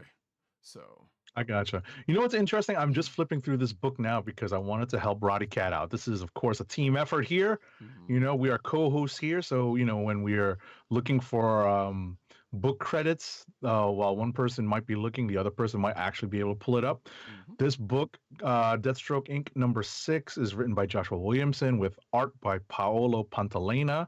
Romulo Fajardo Jr. is the colorist, and Steve Wands is the letterer. Yes. Thank you. Yeah, Howard Porter. Shout out to Howard Porter for coming back. I think he had a stroke at one point, or no, he had some real problems with his art, and he had some health problems, and he's able to recover, and is back to doing comic book art. He had a pretty solid run on JLA in the 90s, but it's good to see him back. I don't want to misspeak when I say that he had a stroke, but I feel like that's what happened to him. So I'm actually going to actively look that up while also saying that Paolo Pantalena's art here, I'm flipping through it. It is very much anime influenced, but also I think very much, and I'm not saying that that his art isn't anime or manga influence as well, but it definitely was very reminiscent of Michael Turner, like Fathom. Like, do you remember Michael Turner's art? Michael Turner unfortunately has passed away, but the art here, think Identity Crisis covers. Okay. Right. The art here, especially the expressions on the female faces, very, very reminiscent of Michael Turner. So I just noticed that as I was flipping through while I was getting the art credits on this. Right, and that would make some sense from the last. I think it's been the same artist for the last few issues. That would make some sense, given some of the other art spreads that I've seen in this book. But it's a decent read so far. I'm kind of curious of where this thing is going with him and this whole secret society and villains thing, or how long it's going to last. Because we know Deathstroke has done a few different things in this time. So right.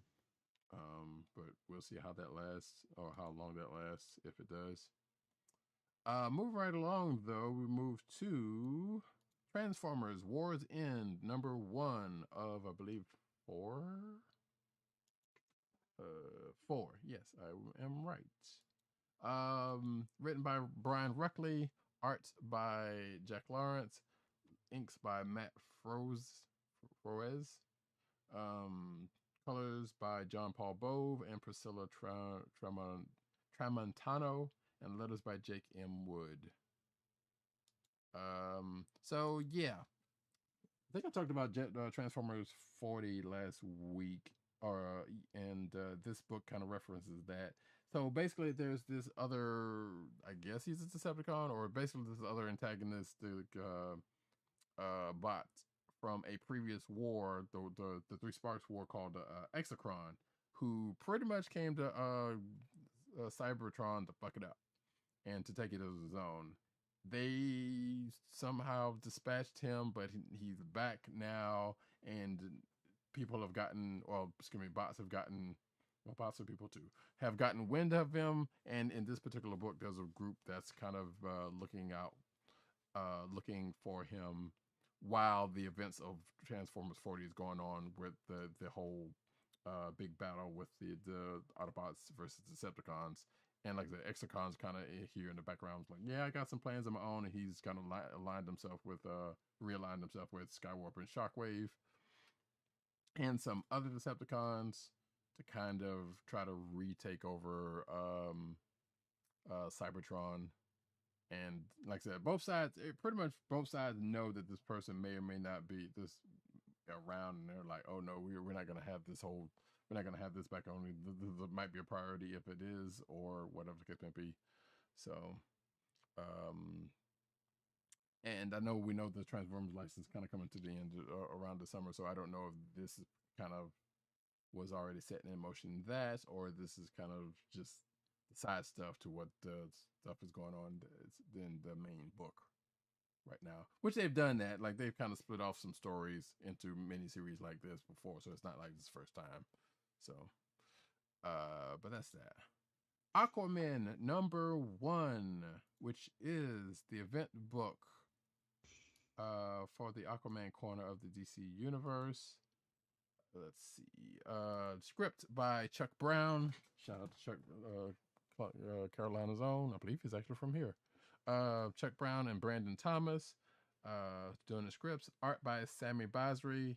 Colors by Ariano Lucas. And letters by And World Design. So, this is, like I said, the event book. I believe I talked about the end of Black Manta last week, which folds into this, because this is a event book with Arthur Curry and I'm about to say Ant-Man. Arthur Curry, Aquaman, Jackson Hyde, Aquaman, which also, by the way, last week, Aquaman Becoming miniseries starring Jackson Hyde also ended. So you need both those two miniseries.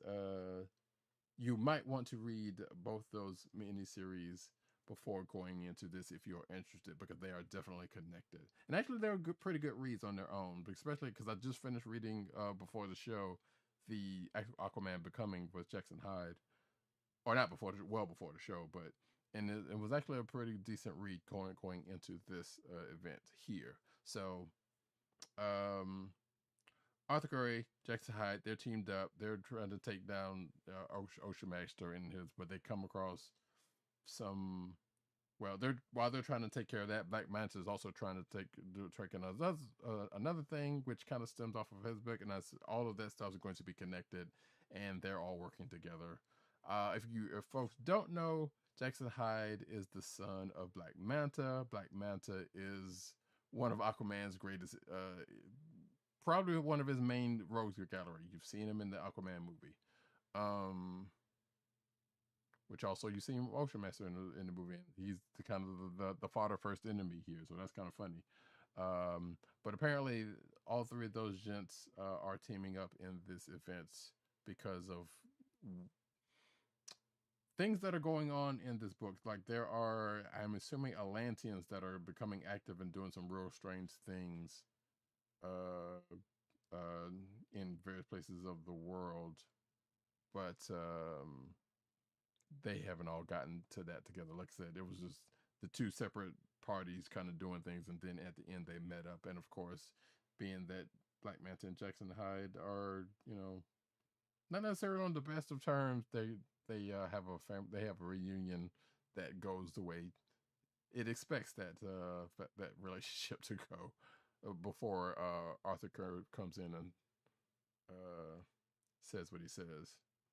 So I don't know. I can't remember. Actually, I need to see how.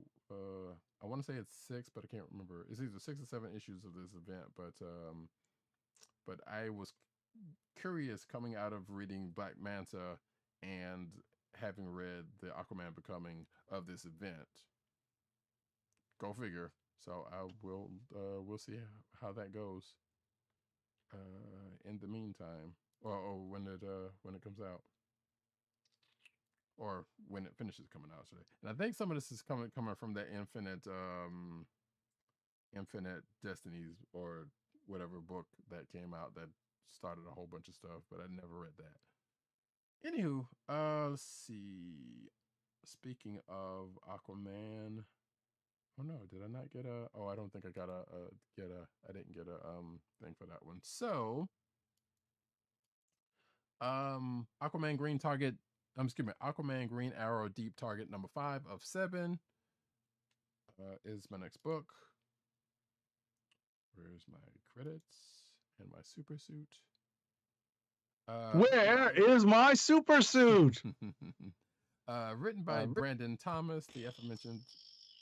Wow, I was hoping we were not going to have that sound tonight.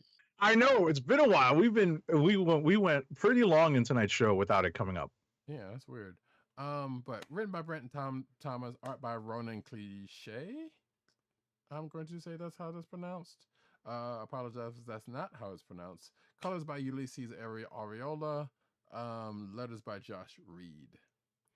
So again, this is 5 of 7, so there's a couple more books to go. Basically, the guys have to team up with the enemy in order to get back to their original bodies. That would be Aquaman and Green Arrow. Because of some timey-wimey business. And hey, luckily at the end of this book, that ends up happening thanks to a convoluted plan that they talk about and go through at the same time, but during the course of this issue. But there's still some fight left in this book coming out of it. It's a interesting story. I believe the only thing that's not fully known is the whys of why this happened. Well, partially because some of that, there was a whole lot of exposition in this issue, so some of that did happen. But the next couple of issues, I assume there's going to be more to it. Next up, see if I still have that. Yes, I do. Oh God, these covers, man! I gotta find a place that's consistent covers. This is terrible. I don't like it. Anyway, Teen Titans Academy number 12. I believe Agent 70 said he also kind of skimmed this. Yes. And of course, apparently this is another one I did not get the freaking the credits for? Yeah, hold on, I can definitely pull it happens, folks, because we read a lot of books. We read a lot this week specifically. So let's see. All right, let me see if I can help you out here. Teen Titans, huh? Yeah, is it? Sometimes DC has this weird thing. It's like we're going to put it at the end of the book. Right. Well, yeah, it's not just DC. Yeah, true, but yeah, you're right. But I've seen them more often than not do it lately. Mm-hmm. Tim Sheridan is the writer. Tom Derenick is the artist. Alex Sinclair is the colorist. Rob Lee is the letterist, and that is that.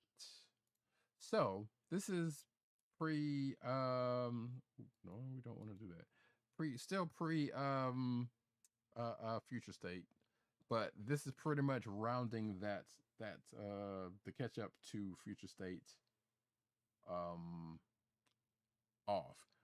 Both Agent 70 and I thought that this was going to be the last of this book. Apparently it is not. It's still got, would you say 17? It's going up to 17? What is it, 12 now? It's up to 12. Yeah. 15. 15. It's canceled after 15. Yeah. So it's canceled after, like once it gets to 15. So I believe there are 3 issues left. Right. And the next issue is going into this crossover event that has to do with Earth 3.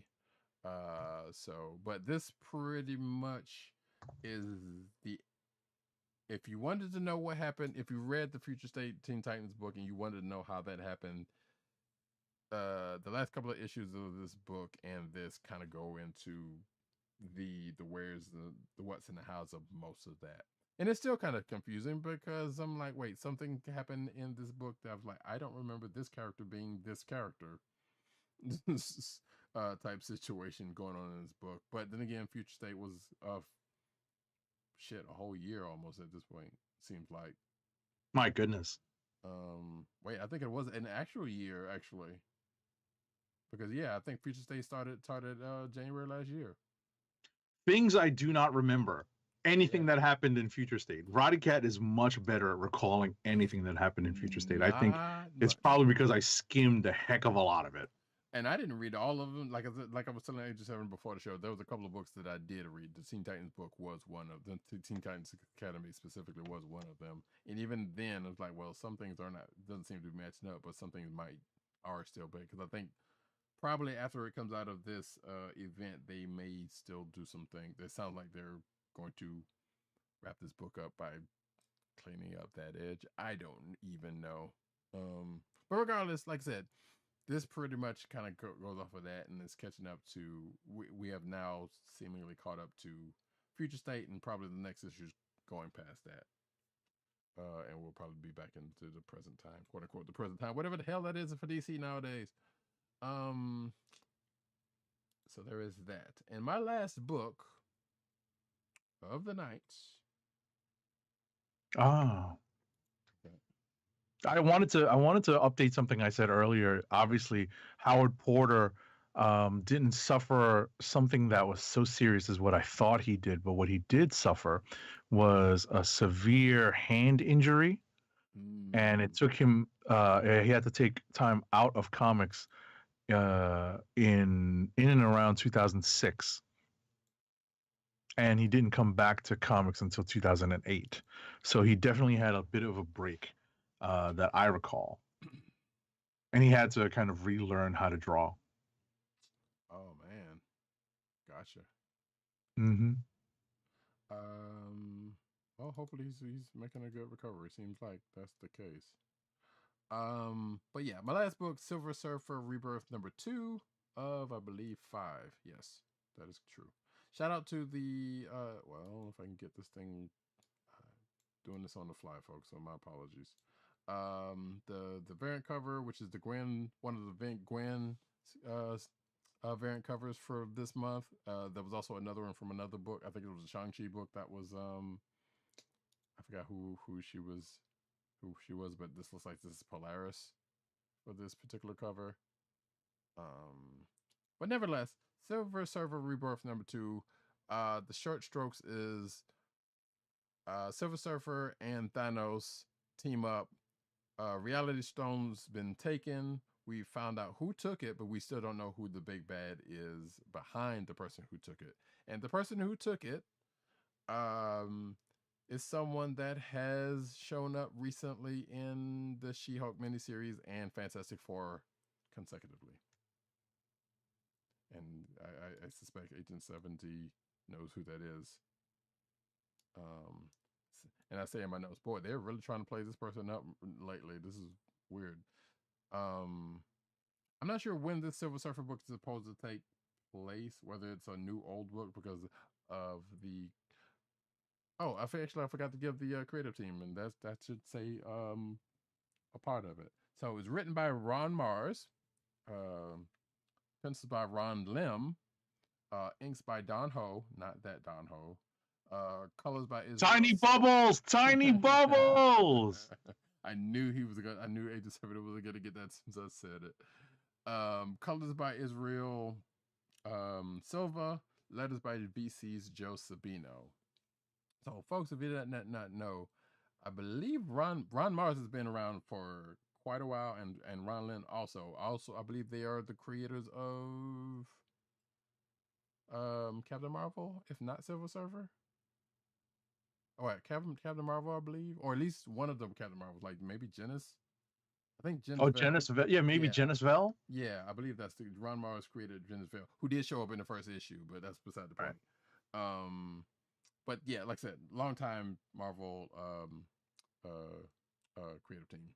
At least Ron Mars and Ron Lim have been around for a while. That being said, like I said, yeah, Thanos and Silver Surfer trying to find out who took the reality gem from Thanos.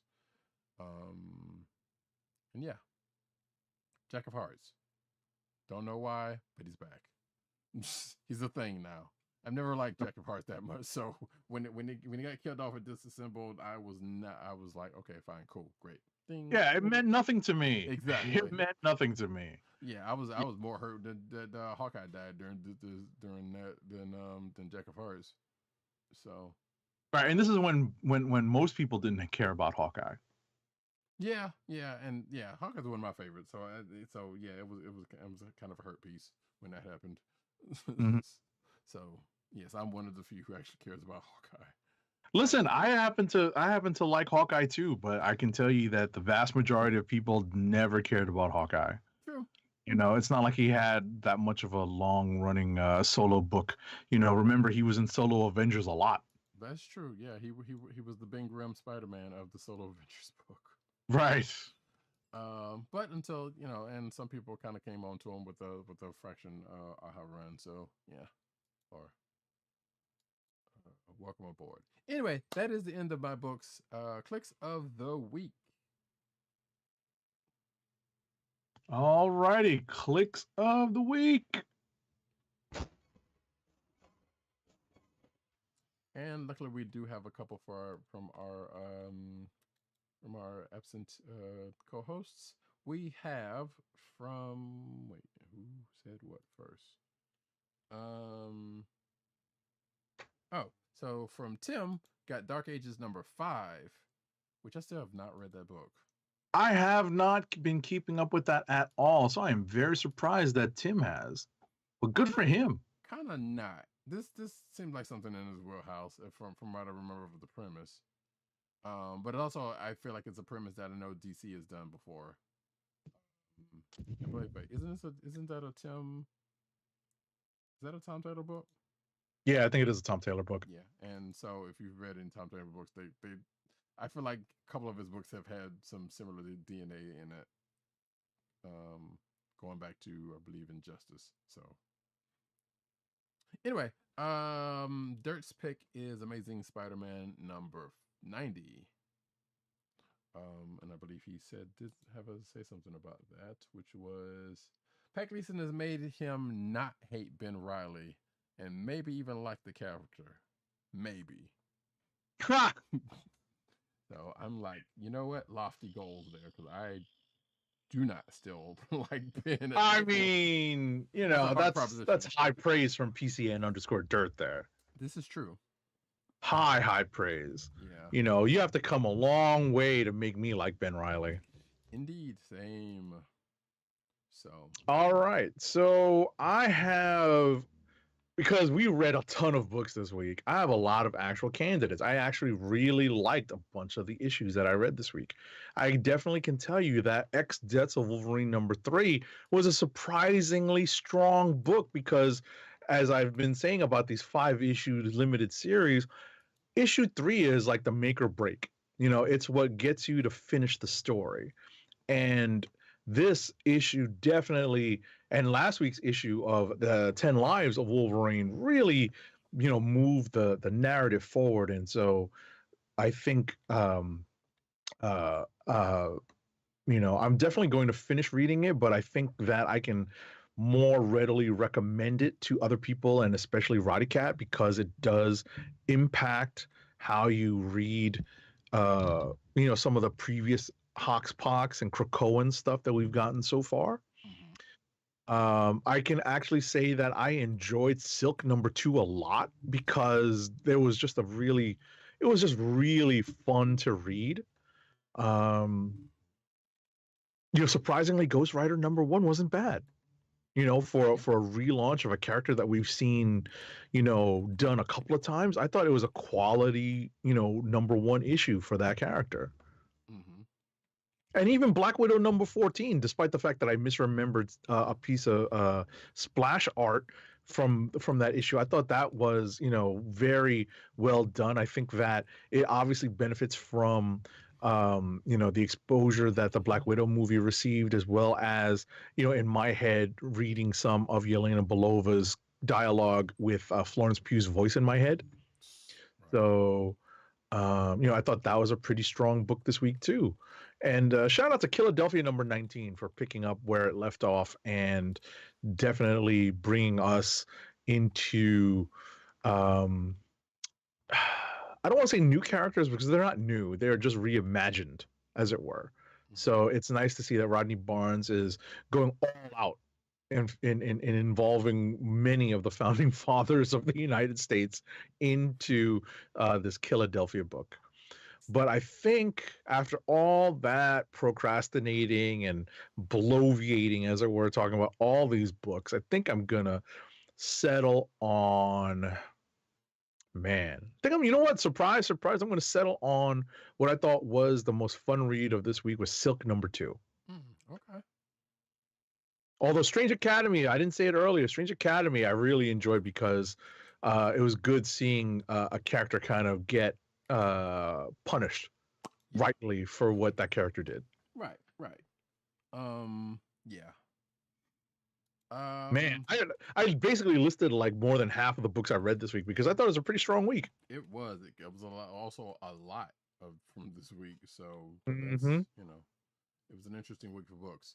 I can definitely agree with your assessments on Silk and Strange Academy. I enjoy both of those books. Robin number 11 is actually kind of a interesting candidate for me. Because of a couple of things that happened. This is kind of happened in that book. Also Aquamen number 1, but that is kind of off the strength of the fact that I actually read Aquaman the Becoming miniseries right before I read that issue. Like I said, that was the only other thing that I knew I was going to need to catch up on to see if there was anything tying it in to this event. Which kind of, but not as much as the Black Manta at this point. But I'm sure all of that will come into bear. So that being said, though,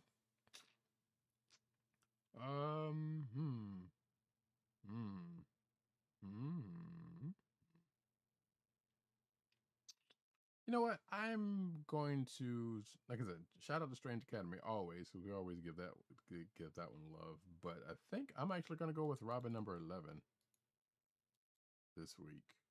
Interesting. Yeah, enjoyed it.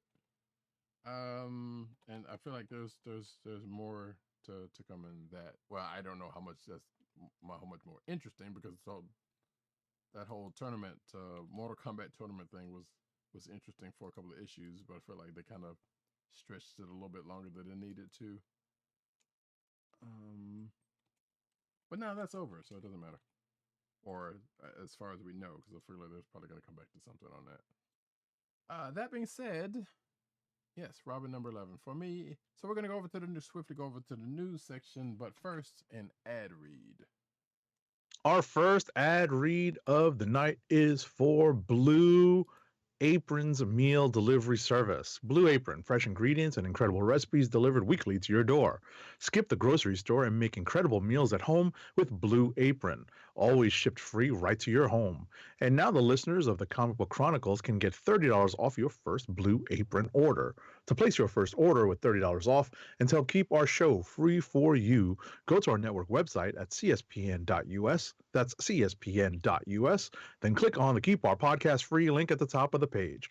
From there, scroll down to the Blue Apron link and sign up for your first order. Blue Apron through cspn.us. Do it today.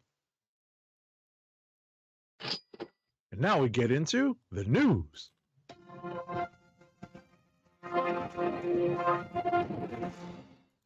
And me just realizing that I did not set up the news links properly before the show like I normally do. So forgive me if you hear some extra clicking going on in the background for a couple of minutes. I will take this opportunity to say that one, solicitations for DC Comics came out after the show last week. So those are out there in the show notes if you're so inclined. But also, hey, take a look at the clickbait section if you have a chance, because there is a good bit of ancillary news in there, including if you, I don't know, are curious in Sebastian Stan's thoughts about Kevin Feige and or Sebastian Stan's movie career, hey, you should check out the video that is basically breaking down some of the roles, which apparently is more than what I thought he's done during the course of his career. Apparently he was on Gossip Girl at one point. Who knew? If you watch such a thing, and some other things. Obviously, this is me stalling for time as I'm clicking, so forgive me, folks. A couple of more left, and I will be ready. I'm so sorry. My apologies. Will I cut this out of the show? Who even knows at this point? If you listen to the audio version and you don't hear this, you missed nothing. All right, Here we go. News, cinematic news, as we start off with every week. Knuckles spin-off series announced with Idris Elba in the lead. So yeah, we know there's we know Sonic the Hedgehog 2 is coming up. Knuckles is supposed to be in it. I believe actually that's coming up soon, according to this article. It says in April. But it says here that Sega has already decided that it's got to go fast on spin-offs and sequels for its burgeoning Sonic cinematic universe. Deadline reports that a third Sonic the Hedgehog movie is already in development, which makes sense because if I'm not mistaken, wasn't Sonic 3 Sonic and Knuckles, if I remember my video game lore history? That might be right. Anyway, third Sonic the Hedgehog movie is already in development. Not only that, but a Knuckles spin-off series is in the works. Well, wait. Knuckles is going to be in Sonic the Hedgehog 2. Never mind. But yeah, Knuckles spin-off series is in the work for Paramount Plus, with Idris Elba set to be in the lead role since he is playing Knuckles in Sonic 2. So yeah, I've still not seen the first one yet. So I hear relatively good things from some people about that. Go figure. Next up, Disney Plus's She-Hulk reportedly adds Howard the Duck to its cast. So, posted to Twitter by an eagle-eyed fan, the French publication Picsou Magazine, or Picsou Magazine, I think it's probably pronounced Picsou Magazine, recently ran a story detailing some interesting information about the anthropomorphic talking duck. Roughly translated, after detailing his marriage to Thor's Darcy Lewis in the animated series What If, the piece drops this little hint. The She-Hulk series, which arrives this year on Disney Plus, could reserve some what the duck surprises. This should delight lovers of this rambunctious duck, determined to do as he pleases. Okay, that's interesting. Yeah, I mean, again, it is a report, so you take it with a grain of salt. But you know what? I feel like that one is probably as credible as anything else. I mean, it makes some kind of sense. You know, a lot of times, She-Hulk is played for the giggles, breaks the fourth wall before Deadpool was doing it. Mm-hmm. So, sure, why not? Why not a live action Howard the Duck in this thing? But Marvel taps Moon Knight directors to helm Loki season 2, apparently. Justin Benson and Aaron Moorhead, according to Deadline, reports that the duo will co-direct a majority of the episodes. However, there are some other changes to come in the TVA in season 2, according to this. Michael Waldron, who was the showrunner in season 1, will now be executive producer.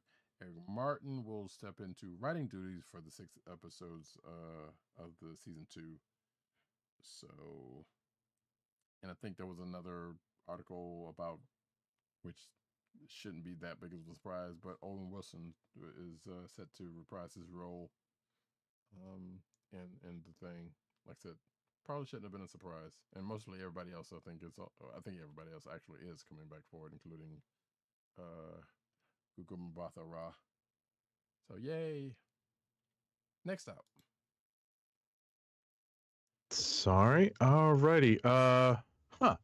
Yeah, I read this and I understood this because it is somewhat based in character rights issues. Right. You know, because we definitely thought we were always curious as to why we had never heard the name Shuma Gorath in the lead up to Doctor Strange and the Multiverse of Madness movie coming up, and we learned even closer to the movie's release that in the marketing for the movie, one of these characters, this particular character who resembles Shuma Gorath, has been renamed Gargantos for the movie, and it's probably because Heroic Signatures has the rights to the name Shuma Gorath.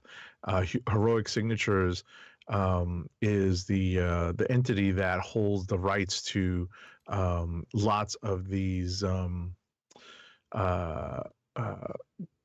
the Barbarian type intellectual property characters, like the whatchamacallit, the Robert E. Howard characters, like Kull the Conqueror and Conan the Barbarian, and they also have the Shuma Gorath name. The Shuma Gorath name comes from a Kull the Conqueror story, The Curse of the Golden Skull, by Robert E. Howard, and that's probably why Marvel just decided to rename the character, whole cloth. But it's still kind of, well, I guess, and it does make sense. I'm still calling him Shuma Gorath, so it doesn't matter to me for that. But it's also kind of weird to me because Marvel has the Conan license now. Now I don't know what that means for the cinematic universe, though. So I don't know if those rights translate over to such thing, because we definitely rights are specific. Yeah, that's the thing. Rights are so specific, right. Especially anyone who's banging out those particular agreements. They're very specific because, especially in this multimedia day and age where rights can be exploited, and that's really the best word for it. Sure. The licensing rights for certain characters can be exploited across so many different forms of media, and you can make money across all of these various forms of media, that if Conan is what's being licensed to Marvel by the people in charge of the Robert E. Howard stuff, it's just Conan and maybe a couple of the related like Belit. That character's probably included in that agreement, but a character like Shuma Gorath, probably not, especially since it was coming out of a Kull the Conqueror story. Except for we have definitely seen Shuma Gorath's name and likeness in like Savage Adventures. So.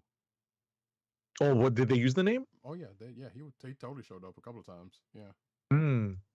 Like maybe it's a public. Yeah, but that's the thing. It's specific to the publishing, right, not to the movies. What I'm saying. Yeah, that's what I'm saying. Like because it might be different for the movie stuff as opposed to this. Because like I definitely know I've seen this character with that name show up in the books recently. Gotcha. Yeah. So anyway, that's like I said, I'm still calling him Shuma Gorath regardless of I mean, that's what we're all gonna think. Anyone who played Marvel vs. Capcom or Marvel Superheroes, that is the original Marvel Superheroes video game. The what was it? I forget the subtitle, like Quest for the Infinity Gems or something like that, or that's one of them, sure, something like that. But the original Marvel Superheroes Capcom video game. Oh my goodness, I have so many fond memories of that game. But next up, I believe. Wait, is this me? Yeah, you're up. Sure. Marvel's Blade adds old actor Aaron Pierre. So yeah, Aaron Pierre is going to be in the Mahershala Ali Blade movie. It's an M. Night Shyamalan movie that I have not seen, and probably will never see. So I don't know who this person is, but he does look slightly familiar. He's got some weird looking eyes. Nevertheless, don't know who he's going to play according to this. So that's all we know. Oh wait, hold on. Let me see. Actually, there went a bit of oh, he's played Mufasa and Barry Jenkins' Lion King prequel. Okay, never mind. Doesn't matter. We still don't know who he's gonna be playing in Blade. So probably find that out later on. Next up. Secret Invasion set photos show off one of the MCU's Skrulls. So behind the scenes photos from Secret Invasion provide a look at one of the Skrulls that will appear in the series. One of 4 pages from the set, four images that is, from the set of the Marvel Studios series shows the back of an actor's head wearing a prosthetic that is clearly the green head of a Skrull, a shape-shifting alien first introduced to the Marvel Cinematic Universe in Captain Marvel. The other photos feature the crew as well as an underwater stage and a damaged police car. And Roddykat is holding up as his virtual background threatens to overwhelm his what he's trying to show. There it is. Perfect. Stay still. No, back. Closer to your face. You have to. You got to bring it back closer to your face. You have to realize that we are a couple of seconds. So. There it is. Yeah. Regardless, yeah, I'm holding up a trade copy of the Mighty Avengers Secret Invasion trade that I just really found before coming across this article. Actually, probably found this article before that, now that I think about it. And still sealed, by the way. So I have not read this at all, ever. Because I'm pretty sure I've never read Secret Invasion, even though I know some things that are coming out of it. But regardless, yeah, Secret Invasion, the show, is coming up at some point soon. More Skrulls. Though not the Skrulls we know and hated back in the day. Well, we don't know that for sure. Well, that's probably true. You're right. We don't know that for sure because the roles that the Skrulls play here may be both part of the protagonist and the antagonist. So let me recalibrate that and say that as far as we have known up until now, right, from the MCU, because the way they played out was definitely in the Captain Marvel movie was definitely not the way they played out in the comics yet. So we'll see. Next up though, Kraven the Hunter movie. Fred Hetchinger joins the cast, reportedly playing Chameleon. This Fred Hetchinger person is the star of HBO's The White Lotus, has been cast, as I said, in the Kraven the Hunter film, which I can't believe is still going on, as the Answer Hero's brother, which I keep forgetting that they're like related. Chameleon and Kraven the Hunter are supposed to be related some kind of way.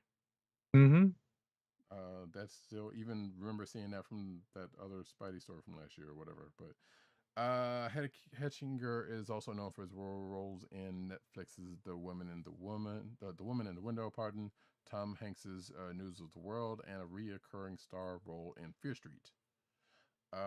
He's in that Pam and Tommy show and Hulu, and going to be doing something with Christian Bale. So, all right. Then it kind of goes into who the Chameleon is. And for those who don't know, Chameleon is the Spider-Man villain. Also one of the Sinister. At one point, I guess he was one of the Sinister Six, wasn't he? I don't remember. So the Chameleon? Yeah. Was he one of the Sinister Six at one point? There have been a couple of iterations, so it's hard to remember. He wasn't in the original. Right. True. So regardless, Spider-Man villain. That's the main thing. But he's going to be in this Kraven the Hunter movie. Yeah, I mean, he's one of the earliest Spider-Man villains too. Like he was there during the Ditko run. So yeah, that's true. Yeah. Wait, he might have been the first, wasn't he? I feel like that might be the case. You might be right. Yeah, I don't know. But I want to say he was definitely one of the early. first. Yeah, he's definitely early, like you said. So either way, next up. Oh, this is some fun news. Yeah, this was really when this hit my social media, I smiled. I didn't even have the heart to retweet it or repost it on Instagram or whatever. I really did smile when I saw this. So Tom Holland, Tobey Maguire. What's that? Alerts, because I know if just in case some people, this is already given away. Oh, just in case you didn't watch No Way Home. Yeah. So spoiler alert for No Way Home. Spoiler alert, for goodness sake, if you haven't caught COVID yet because you went to go see No Way Home, guess what? It is coming out on digital very, very soon. It's part of this announcement because it's going to drop on digital platforms March 22nd on 4K UHD. and Blu-ray on April 12th. Yeah.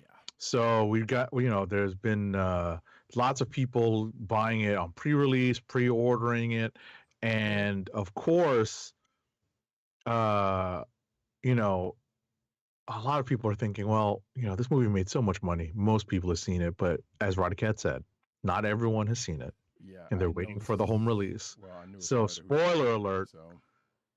Tom Holland, Tobey Maguire, and Andrew Garfield recreate their version of the classic Spider-Man meme for the No Way Home digital release. And when I saw this, I smiled, like a big goofy smile. Yeah, apparently this was also on the, which I think, well, there's a video in this article about it, but I believe in the clickbait section, there is the, I think I have it in the video, or maybe it's in this, but regardless, there's a video of them goofing around behind the scenes for this. It's very, I guess, setting up for this thing, for this meme that they did, and it's pretty cool. So, and I believe that whole thing is going to be on the home release. So if you don't see it out there on YouTube or from this article, then yeah, you'll see it on the home release or a search engine. But it was cool though to see them to recreate the thing. But next up, actually I'm gonna take both of these next two because they are related.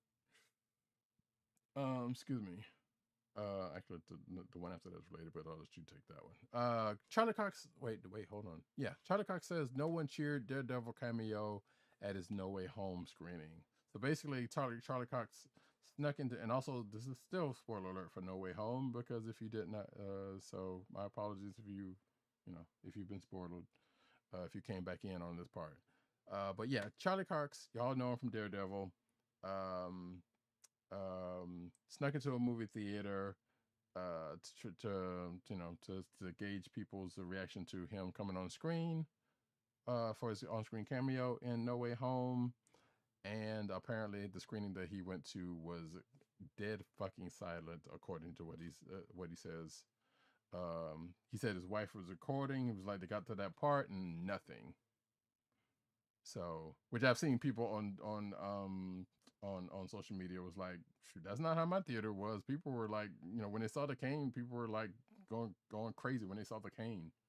Yep. So I can tell you that was pretty much the reaction in my theater. Mm-hmm. And since I did not go to a theater, I basically freaked out when I saw it sitting here in my own home. Don't ask me how I saw it. I think you can figure that out. But yeah, it was for academic review purposes. Exactly, and I'm not risking COVID for I do I do a lot for this show, but I'm not trying to risk COVID for it. So, but yeah, so that was that. In a slightly related note, Charlie Cox says there's quote unquote something else planned for his Daredevil after his No Way Home cameo, which you would think would make some sense, right? But apparently he told Radio Times that he knows something, but doesn't know much, but he knows there will be something else. Obviously, Disney snipers, Marvel snipers being what they are, he wasn't, even if he knew more than he could say, or he was going to catch the catch the brick coming through the window, right? As in his No Way Home turn. Yeah, he wasn't going to be able to tell, even if he did know. So it makes sense, Like I said, we've seen him. We've seen the Kingpin. We figure something else is going to happen in the MCU, whether he's at liberty to tell or not. He does also say here, it's like, to be asked to come back and be involved in any capacity is absolutely thrilling to me. I hope I get to do loads more for many years. I hope it never ends. He says of his previous. He said previously of his return to Marvel. Yeah. Next up. So in some interesting news, but not unsurprising, Daredevil, Punisher, and more Marvel Netflix shows land at Disney Plus in Canada.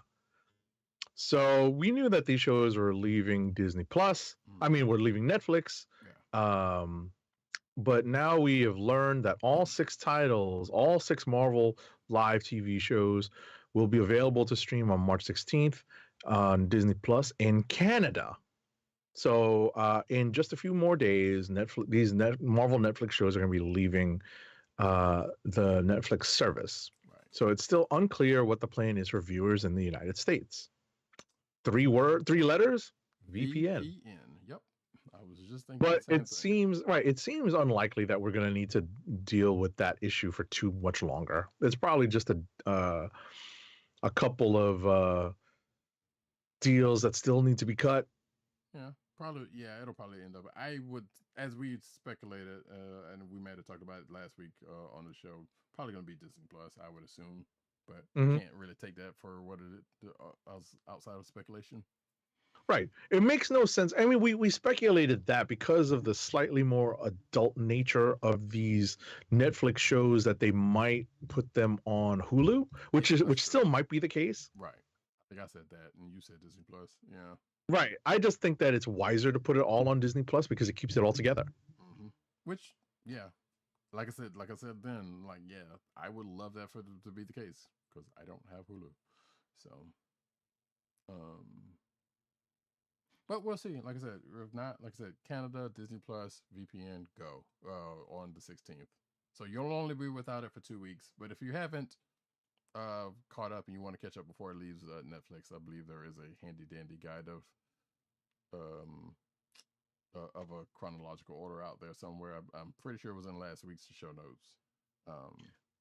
If you are interested in trying to do that in the next 3 to 4 days, good luck with that. Right. And for real, you really, really don't need to watch any Iron Fist. I mean, unless you just want to see Jessica Henwick, but yeah, yes. Outside of that, you definitely don't. Yeah, that's pretty. That's pretty on point. All right, what's next? You could actually almost, even though I'm halfway through, you could probably skip Defenders, but you know. Mm-hmm. So anyway, next up, Superman and Lois set photos give John Kent the classic '90s Superboy costume.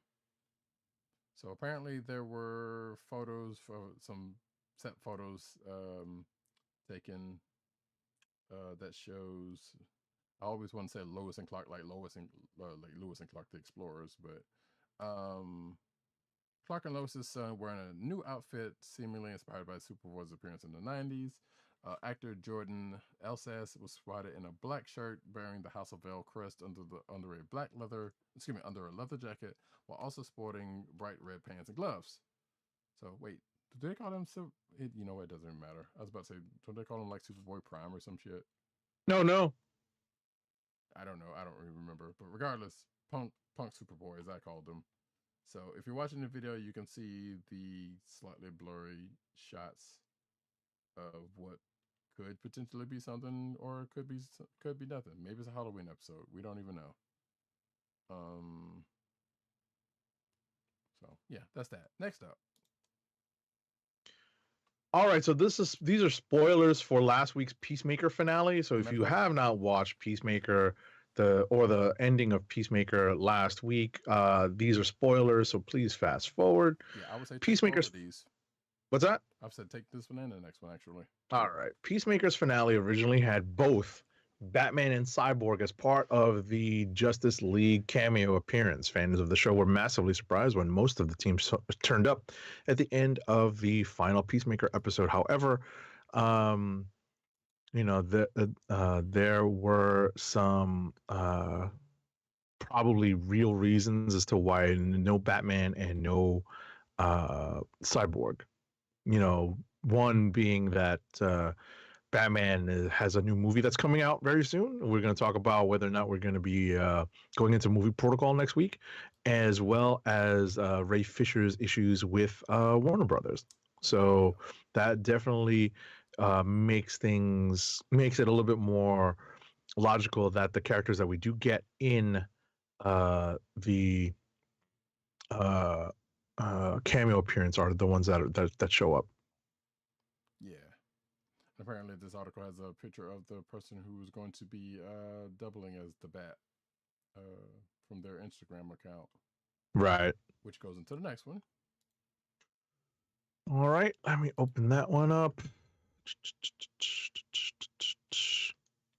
All right, so in this story, the actor that stood in as Gal Gadot's Wonder Woman posted to her social media what her costume looked like. It's a reveal of her Peacemaker cameo on Instagram. Yeah. I can't remember if I said this on the show properly or not, but I could have sworn because they had obviously they had her, everybody outside of the other two that showed up, which I guess spoiler, Jason Momoa and what is his face, um,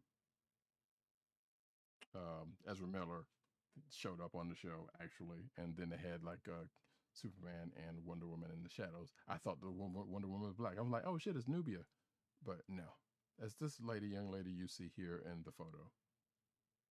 Which also I was thinking, I was like, wait, did she even look as tall as Gal Gadot? But it doesn't really matter. Exactly.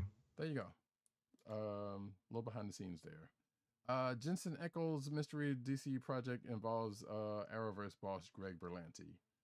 I say not a big surprise, because there's not much DC related TV shows that don't go through Berlanti's production company at this point, outside of the HBO Max stuff and James Gunn. Which there is another article which I will mention here, is like James Gunn said I think he's going to be taking a year off of movies after Guardians of the Galaxy 3 and just do TV, because we do know he has a couple of other DC projects going on outside of Peacemaker season 2. So big whoop.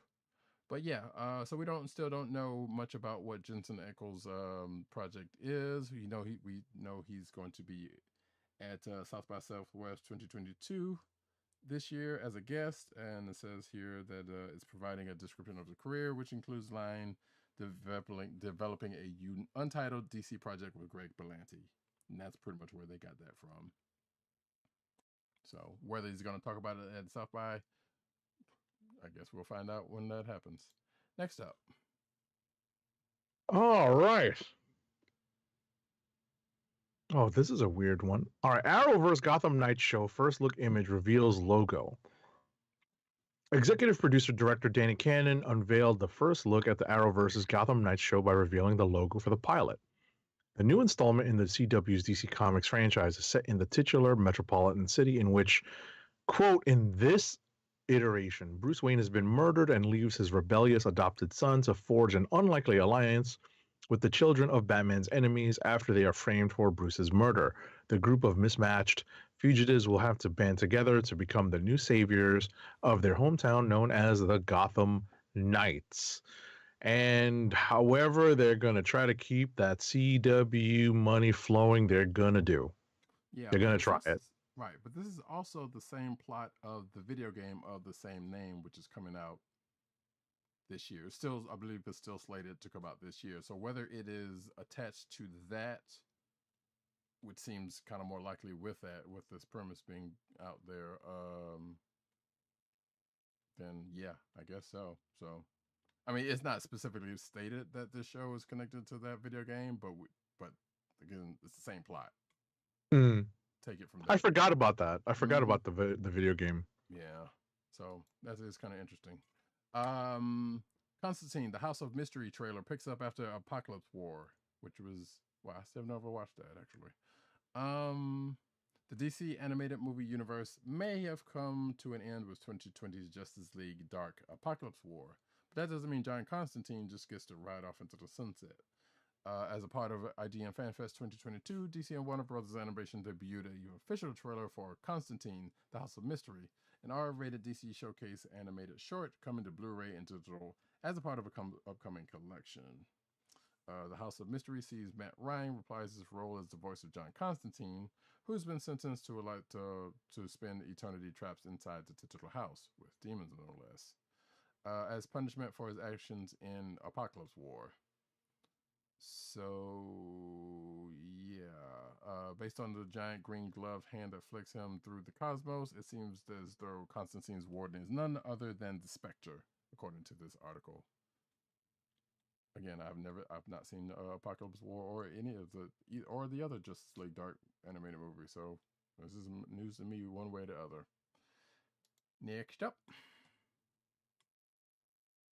Next up. All right, so here are some early-ish the Batman spoilers. So possible spoilers, that is, for the Batman coming out next week. So a deleted tweet claims to reveal that a certain character possibly being portrayed by Eternals actor Barry Keoghan is set to appear in the Batman, although the tweet is no longer available and it supposedly leaks his true villainous role. So the deleted tweet shows an image of actor Barry Keoghan as who else but the Joker in director Matt Reeves' upcoming film, starring Robert Pattinson as the Caped Crusader. The tweet has been deleted, but that is a possible spoiler. Back in November of last year, Keegan's brother Eric Keoghan may have spoiled that the actor would be playing the maniacal villain in the film, saying something to that effect in a now deleted exchange. Yeah, this dude looks a lot like Ezra Miller. That's why I said what I said. So, but yeah, okay. I guess he's getting to work. He had a punchable face in Eternals, so go figure. So it makes sense. The Batman star shares his one condition for putting Robin in the sequel, should there be one, I guess. So Robert Pattinson is open to Robin joining director Matt Reeves' gritty noir take on the Dark Knight mythos, but only on one condition. He needs to remain a boy wonder. Quote unquote, yeah, but he has to be 13, Patterson responded to the Robin question at a press event already attended by Collider and other outlets. That's the only way I'll accept it. No, I love Death in the Family and stuff, but I think it'd be cool. Also, people are so scared of it, but it's kind of exciting. I think it would be a really fun addition. Now, you can read that first part of this a certain kind of way, and I'm trying to stay away from that, but I'm just saying it's out there. I'm just saying. Yeah, that you could take that the wrong way. Yes, easily. That's I want to say that's probably poorly phrased. Yeah, probably, but also anyway, take that for what you will, folks. Next up. Of course, I would follow that one up. All righty. 50 Cent. You got to say that correctly. You can't say 50. It's 50 Cent developing movie based on Priest and ChrisCross's DC Comics series. This is a live action film based on Priest and ChrisCross's Zero series from DC Comics. And 50 Cent will be developing this under his G-Unit film and television banner. This is reported by Deadline. And this would be developed as a film franchise with G-Unit Film and Television producing the adaptations alongside Color Farm Media's Erica Alexander and Ben Arnon, as well as Joseph Illich, CEO of the production company Illuminus. Priest is a master storyteller, said Alexander Zero is a powerful project, and we're thrilled to partner with Curtis 50 Cent Jackson's G-Unit Film and Television, the preeminent power players. So this is a series that was written by Priest and drawn by ChrisCross, and it ran at DC from May 97 to June 98. I do not remember this at all. Neither do I, so don't feel bad. May 97 to June 98. I was definitely reading comics at the time. But then again, I was not, and especially not DC, even if I was, because it was definitely, I think I was still doing some trades of Marvel stuff. Mm-hmm. You know. Interesting. I mean, it's an interesting premise. It's about a character named Coltrane Train Walker, an African-American man who uses invisibility to disguise himself as a white man while he works as a government assassin. Okay, I almost kind of wonder if that's on DC on whatever that thing is. Not DC Unlimited, it's DC Universe. Sure, that thing. There it is. Yeah, that thing. There it is. Not a slug, just saying. And shout out to Christopher Priest, because good for him that he's getting some shine on some projects that he he did a while back. it took him a while to get back into comics, but glad that he's back creating again in the comics space. And lastly, G Unit. Thank you. I was waiting for you to do that. I appreciate it. I figured it was like, well, shit. If he wasn't going to do it, I was going to have to. So there we go. Actually, there's a couple of names of no, yeah, definitely shout out to Priest, because the preeminent run of Black Panther. I don't care what the internet says. That is the run right there. You have to read Priest run on fucking Black Panther. Period. And some other stuff he's done, but some names across that are on this article. Real quick, Erica Alexander. I think some is that the lady from Living Single? That is exactly. Also, cousin Pam from the Cosby Show. But yes, that is definitely Max. Oh yeah, cousin Pam. Mm-hmm. I forgot about that. Yeah, because she had that book, Concrete Part. So we know she's been into comic book stuff in the last few years, and I guess that is her production company with her husband. I think, I can't remember. Okay. So yeah, and of course we know Joseph Illich. I guess he's still doing editing over at Heavy Metal now, but that is a long-standing name in comics as an editor of note. So yeah, and I was wondering why I was almost wondering why he was tweeting out outside of the fact that it was a Priest book. It was a Priest adaptation, so this makes a little bit more sense even outside of that. Gotcha. Yeah, and Illich is frequents some of the comic book stores that I go to here in Brooklyn. So right, you have said that's right, true. And he's been down here to Heroes Con. Well, I mean, obviously he's hit some of the cons, so he's been out here to Heroes Con a couple times. I wanted to talk to him, but I was scared. So anyway, Power Rangers Dino Fury sets season 2 premiere date, debuts new opening theme. Yes, there's still Power Rangers going on. Apparently there's another season that's on Netflix. It's going to premiere exclusively on Netflix on March the 3rd in the US, and Teletoon on March 5th in Canada. New Zords, it's Power Rangers, folks. You know the deal. Go Power Rangers. Next up, where are we now? Power Rangers. Okay, Will Smith and David Oyelowo. Yeah, I got it correct. I'm an idiot. Yeah. Team to adapt Onyeka and the Academy of the Sun for Netflix. So this is being reported by Variety. And as I wait for this article to open up, this is an exclusive for Variety. It is a film adaptation of that book. It's based on it's an upcoming book, actually. It hasn't come out yet, by British Nigerian author, journalist, and hair care educator Tola Okogwu. And it tells the tale of a teenager who learns she has powers and travels to Nigeria to learn more about her origins, where she discovers the threats of her newfound magical community. Okay. That honestly sounds like something of interest. Yeah, I'm looking for, a release date for the book. Mm-hmm. Also, obviously, this seems like a young adult title, but, as there are adults who, there are, not necessarily just because it's for young adults doesn't mean that older folks could read it. I will say that. Right. All right, next up. Yeah. Guess we're getting into the anime corner. Oh, our anime corner is here. 1 second.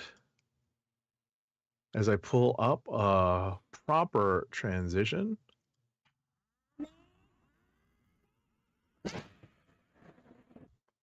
And the first story is why I chose this. That's Go ahead. Pretty good. New Dragon Ball superhero clips reveal sneak peek at the next movie. So yeah, Dragon Ball Super has given fans a new sneak peek at the next major feature film with new clips from Dragon Ball Superhero. Toei Animation will finally be bringing back the anime franchise for the first time in 4 long years. And there's so much that we don't know about what to expect from the new movie. Taking place on Earth for the most part, and touting a central role for Gohan and Piccolo. There are lots of reasons to be excited, but fans have only gotten to see a little bit of how it all looks in motion so far. And apparently that has all changed as Toei Animation showed off even more of the new movie during a special panel for the film as a part of Dragon Ball Games Online event. There was no new full trailer released just yet, unfortunately, but there's a few notable clips released that showcased more of how this new three-dimensional art style for the franchise looks in motion. Yeah, this new art style is kind of weird looking, but I might be kind of into it. It's kind of hard to say for so until I see the movie and finish Super, but that's beside the point. Right. The interesting part of this article to me is that, and obviously as a newer consumer of anime that's not Attack on Titan, because I did watch Attack on Titan in full like a year ago, like more than a year ago, you know, to get up to date with the current season. So, but there was a gap, and obviously during the earlier part of the pandemic, I watched. Actually, no. Correction, like more than 2 years ago now, because God, we've been going through this pandemic for a while. So, you know, during over the course of the pandemic, I watched Dragon Ball Super, and I did not realize that when I was watching it, it had already been out for 2 years. Yeah. And so I was obviously, you know, fortunate enough to be able to binge it all and not have to deal with the weekly release and waiting for, you know, episodes for, you know, a year, you know, once they go on hiatus. So, you know, I'm starting to learn that now as I'm keeping up with current anime, that it's a very different experience when you're waiting for like a year or more for the next season of a show that you've like basically binged in like a month. Or, you know, like let's say when I say a month is probably something that's like Haikyu, which didn't have that many episodes in 4 seasons. So I binged that in like let's say roughly a month and change. And, you know, it's been a long wait for, you know, for any announcement. Forget getting a show, even an announcement for the next season. So it's interesting that is the plight of anime fans. Long standing, yes. Yep. Better than what it was because in the days before internet. Oh my gosh. Oh yeah, I believe it. All right, next up. Yeah. Aniplex announced with a teaser. Right, exactly. I wanted to do the jingle too, right? Aniplex. See, I did it. Announced with a teaser trailer during the NieR. I've never heard of this. The NieR Automata. What's that? NieR Automata. Oh, NieR. Yeah. NieR Automata 5th anniversary live stream on Wednesday. That Square Enix and Platinum Games' NieR Automata action role-playing game is inspiring a television anime. Okay. So this game tells the story of androids 2B, 9S, and A2 and R2D2 and their battle to reclaim the machine-driven dystopia overrun by powerful machines. Humanity has been driven from the Earth by mechanical beings from another world, blah, blah, blah, blah, yakety schmackety. Now there's a war between machines and androids raging on, a war that could soon unveil a long-forgotten truth of the world. So, so this game seems to be inspiring a new anime. Okay. This NieR Automata is a great game. It's been out for a minute at this point. Now that I'm thinking about it, and I guess I'm surprised.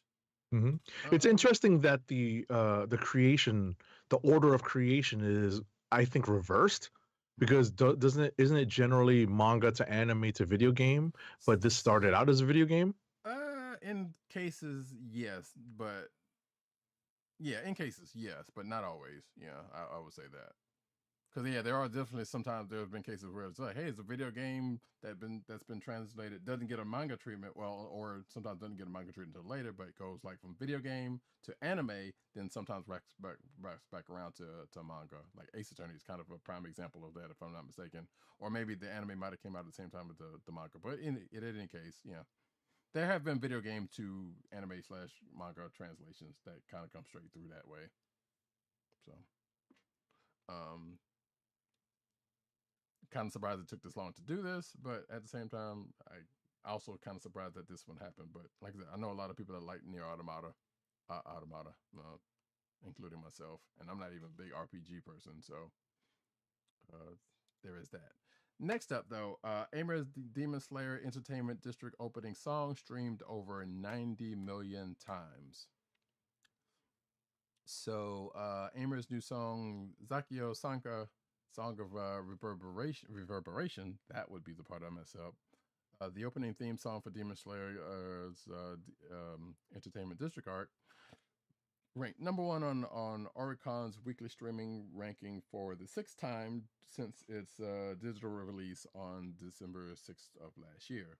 It was streamed a bunch of times between February 14th and February 20th. It was the 3rd consecutive song the week has spent on top of the charts.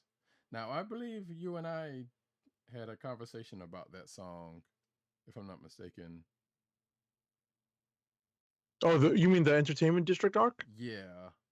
But are you wait, so are you did you finish it? Yeah, I'm finished. The Entertainment District arc? Okay. Oh yeah. I'm done. Yeah.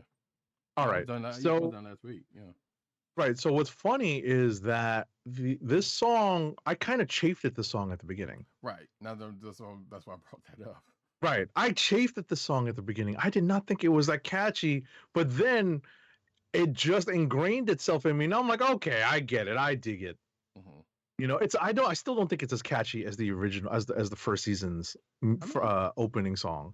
It's a little more jaunty, but I guess it makes it fits the art for sure. Oh, definitely fits the arc. It's a little more jaunty than the first season's opening was.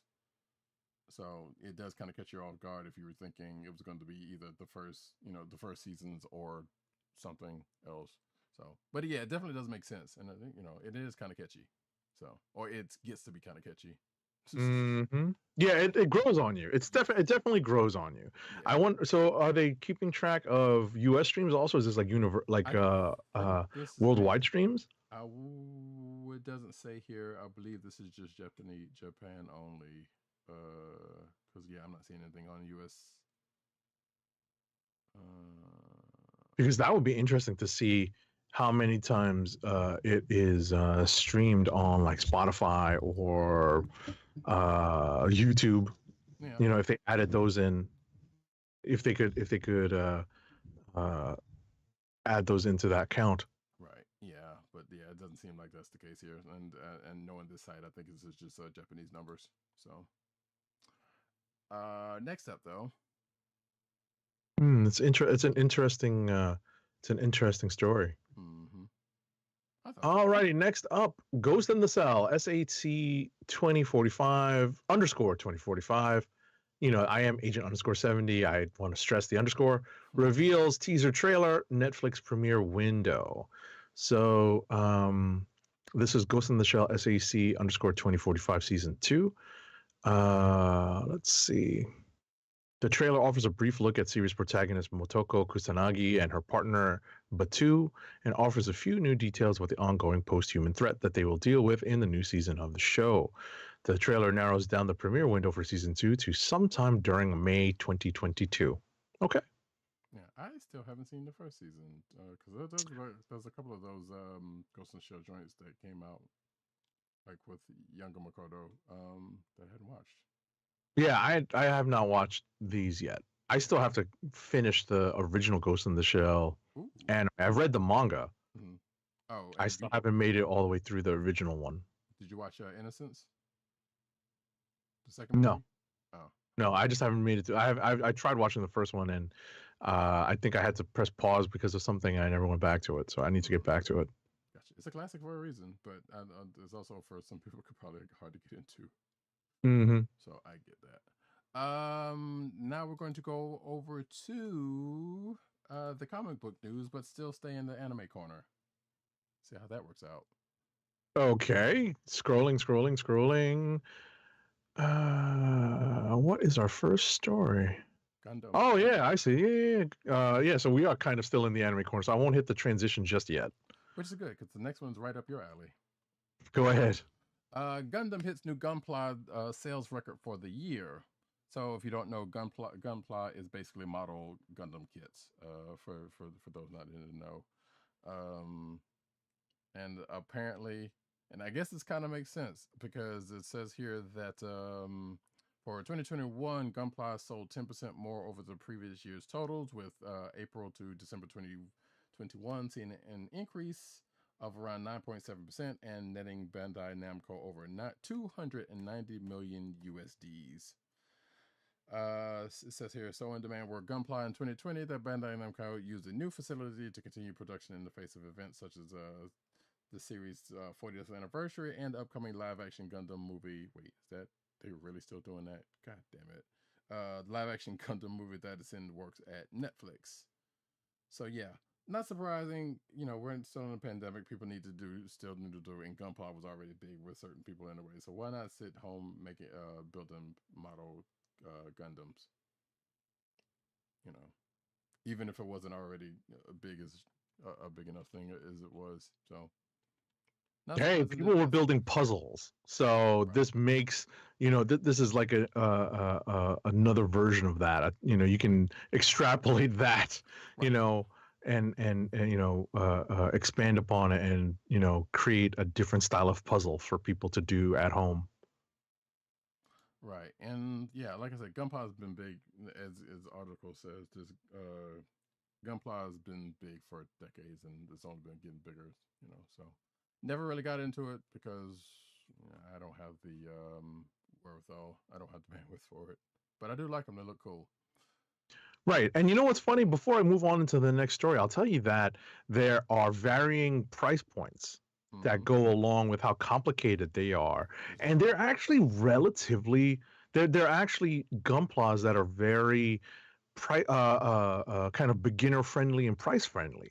Like right. They don't go beyond like what like a slightly more pricey Marvel Legend goes for. Right. Anywhere between $25 and $30. Right. Yeah. Like and it's really I was surprised at the price point being that reasonable. Mm-hmm.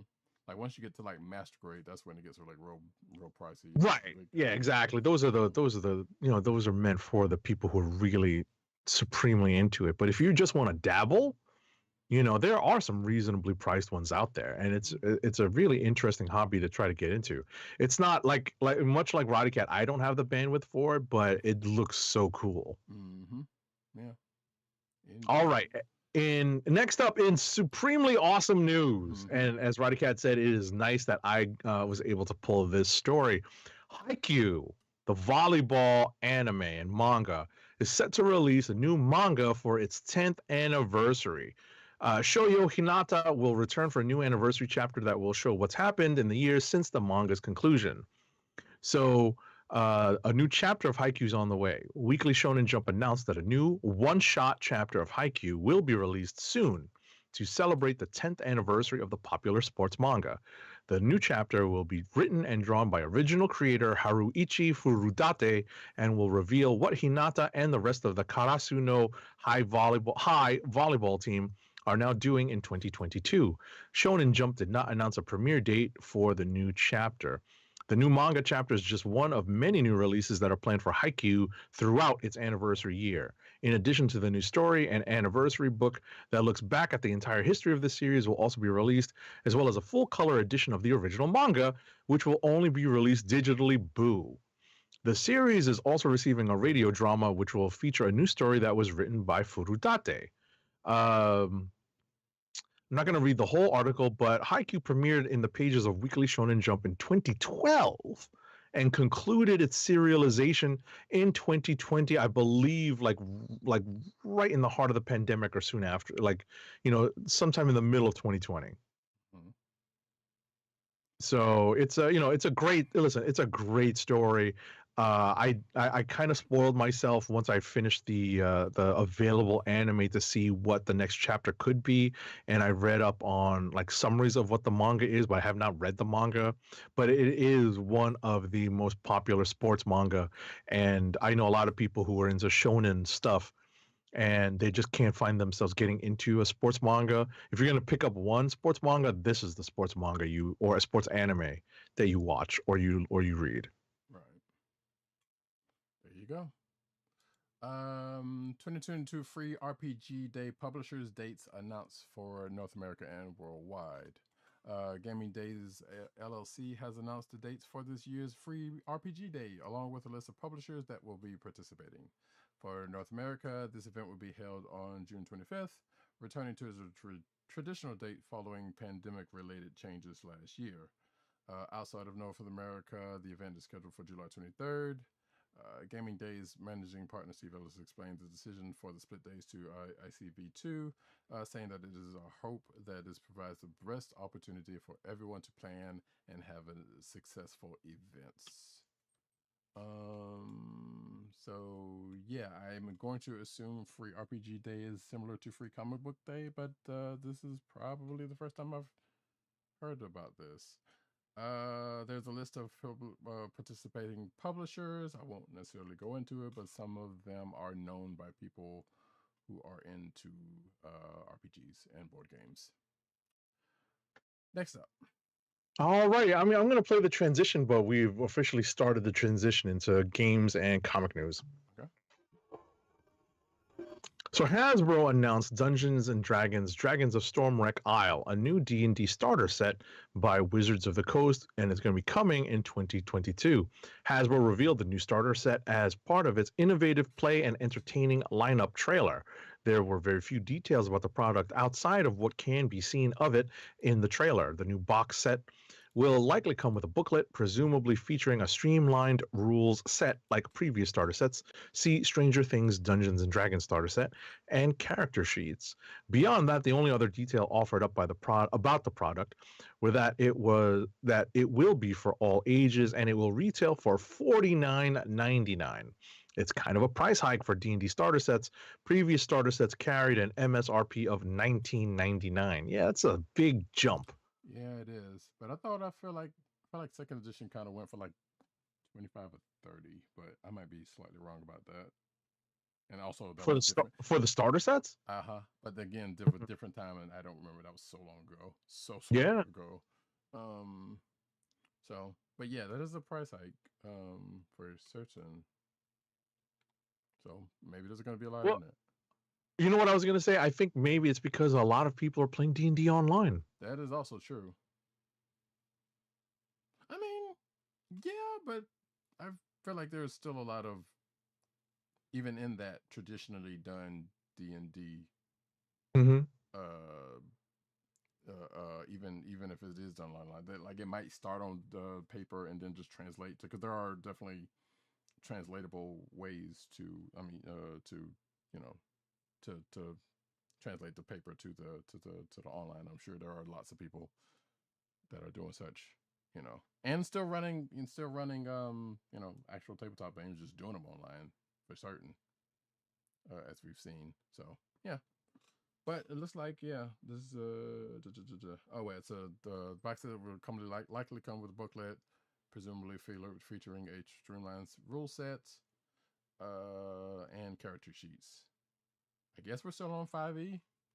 I don't know. I don't recall any rule changes, but then again, I don't know. I'm not completely up on it. I'm actually still waiting for that Marvel one to come out, but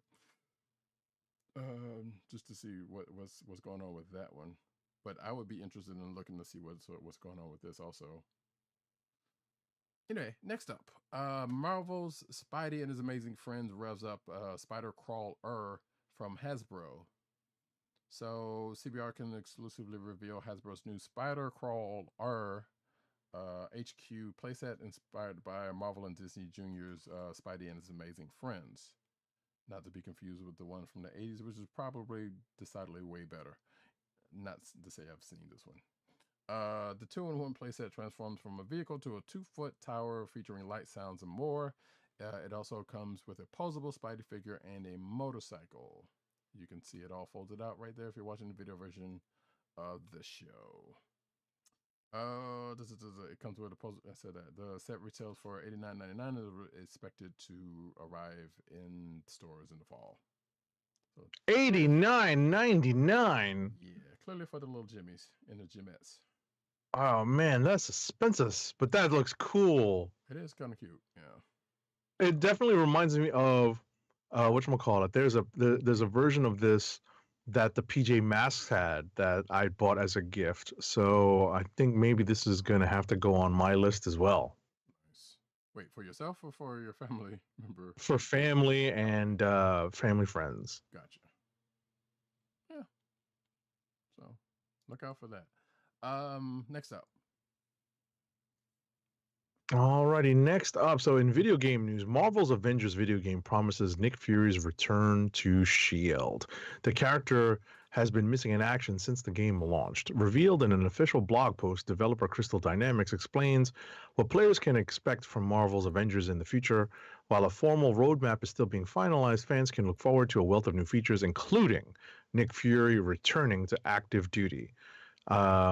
Nick Fury is supposed to join Director Hill in coordinating all future Avengers missions. It's currently unknown how this will impact the game's narrative. It's also unlikely that Fury will join the Avengers roster of playable heroes. Need to get back. Okay. Yeah. Yeah, and apparently some core mechanics of the game need to change and adapt based on how gamers play. So apparently, some updates to this game are incoming. Well, that's been going on since this thing came out because this game did not launch great, but it's reportedly has gotten better in the last year or so. So cool. Marvel may be working on a Midnight Suns tie-in comic book. So it seems, according to two recently filed trademarks, the rebooted Midnight Suns team may feature in its own comic book series. Based on the language used in the documents, the trademark applies to both printed comics and digital comics. So probably Infinity Comics coming to the Marvel Unlimited, likely. It's currently unknown whether these books are slated to release, but given its likelihood that they will connect to Firaxis' upcoming strategy game, they may launch within the same window as the game. Seems likely. Okay, I'm sorry. The Demon Slayer articles got me. So I thought they went over that during the course of the show. Anywho, so yeah, that's the thing that could be going on. It's a patent, it's patents. Patents could be anything. But yeah, I wouldn't be surprised if a comic book was supposed to be slated to come. Is supposed to be slated because that's just synergy right there. Not surprising. Next up. I think we talked about this story last week. Marvel is set to adapt Wildcards to comics. This is a sci-fi shared universe set of stories edited by Game of Thrones writer George R.R. Martin and Melinda Snodgrass. Marvel has announced the comics adaptation of the first stories. In Wildcards, a set of science fiction shared universe stories spread across over 25 novels and 20 short stories. The adaptation will be a 4-issue miniseries, The Drawing of Cards by writer Paul Cornell and artist Mike Hawthorne, and will be accessible to both new readers and longtime fans of the series. The first issue will be released on June 1st and will have a cover by Steve Morris. Okay. Oh, just as a reminder, in the world of wildcards, humans who are infected by the wildcard virus either die, develop bizarre mutations, or gain superpowers. Okay, sure. And finally, a television adaptation is actually in the works. Yeah. Coming to Peacock apparently, which is kind of also interesting because George R.R. Martin has something to do. Well, pretty much wrote or co-wrote that Elden Ring game, which is people are wildly going on about that just came out. Dark Souls type game. So yeah, people are losing their shit over it or something. I don't know. Regardless, there you go. Protectors of Wakanda highlights the history of the Dora Milaje.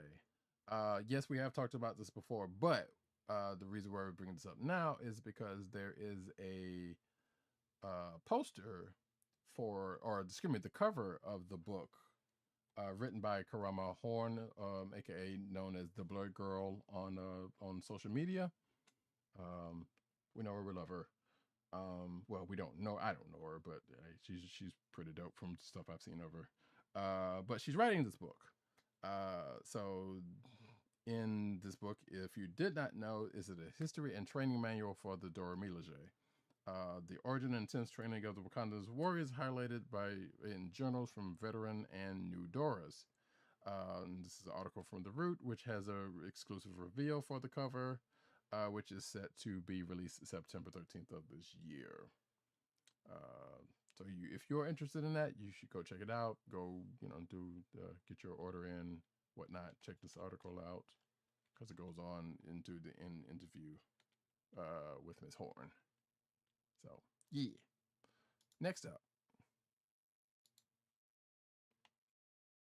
Alrighty, next up, I opened this article. Nubia is coronated queen and gets an origin in a May DC special, Incarnation Special #1. So the 7-part Wonder Woman crossover event, Trial of the Amazons, does not begin until March. Newsarama can reveal something that won't be changing during the storyline. Nubia will retain her crown as Queen of the Amazons, and in May, DC is making it officially official. It's going to happen in a 48-page one-shot titled Nubia Coronation Special #1. Nubia was given the crown by Hippolyta when Wonder Woman's mother left Themyscira for the man's world to serve on the Justice League, while Diana was making her way back to the earthly plane following the events of Dark Knight's Death Metal. Excellent. Remember that one? We haven't played that sound effect in a while, but still relevant. Yeah. So yeah, I mean, if you've been listening to the show last couple of weeks or last few months, you know I've been talking about Nubia and the Amazon book, which is leading into this Trial of the Amazons thing. So this is good news. I was kind of wondering about that, especially given what the ending events of last issue, which I think I talked about last weekend or last week's show. Tom King and George Fornes reteams for Danger Street Black Label series. Let's see. DC Comics has announced Danger Street, a new 12-part Black Label maxi series from Tom King, George Fornes, and Dave Stewart, the same team from the recently concluded Rorschach series. No letterer was named in the announcement, but it's a safe bet that it's Clayton Cowles, according to this article. This new book seems somehow even more further afield than Rorschach. Ended up being launching with Danger Street #1 on May 3rd. The series will run bi-monthly and is billed as being poised to plumb the depths of the DC universe, quote unquote, through another, quote unquote, deeply layered crime drama. Most interesting letter teases that it will update and reimagine versions of some of DC's most obscure and offbeat superheroes, specifically those that appeared in DC First Issue special series in the mid-1970s, which is a comic that both me and this article's writer have never heard of before. So it says the entire run of the book is available on DC Infinite, which is the Marvel Universe, the DC's equivalent of the Marvel Unlimited, excuse me. And a hardcover collection of the 13-issue series was released in 2020. There you go. And this looks like the cover for that thing. Next up, Matt Bors, founder of the Nib, is launching a new sci-fi satire comic. Okay, get this article up here. In April 2021, political cartoonist Matt Bors announced his departure from the Nib, the political webcomic site he helped create. He's back now, having teamed up with cartoonist Ben Clarkson to launch a new 6-part comic book miniseries titled Justice Warriors, which looks like the kind of sci-fi satire that would put even RoboCop to shame. As reported by IO9, it's the first monthly comic book that Clarkson has ever been involved in, and it follows 2 police officers, Swamp Cop and Shit, whose beat is inside the protective shell of Bubble City, the first perfect city in the world. Okay. As in the show Schitt's Creek. Got it. Exactly. Yeah. Chronophage. Oh, I was about to say, just to finish the story, the first issue of Justice Warriors is out June 8th, 2022. Oh, gotcha. Thank you. Safe to say, well, let's see.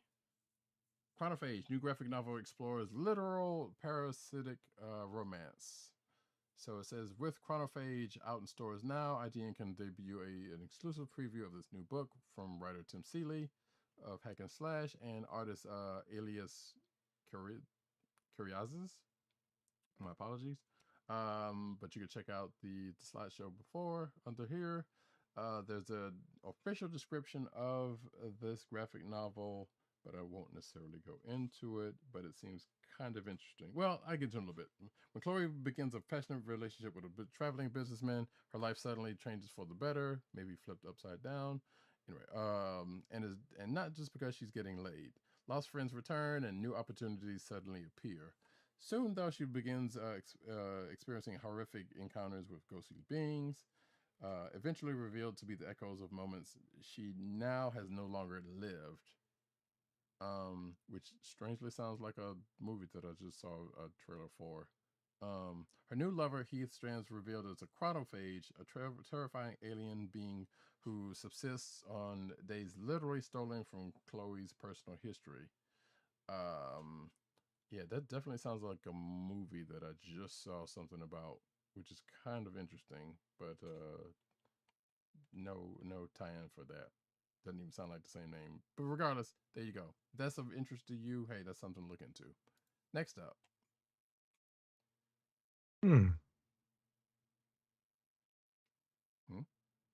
Sorry, I was just reading a story. Reed Pop hires Chris Arant as editor-in-chief.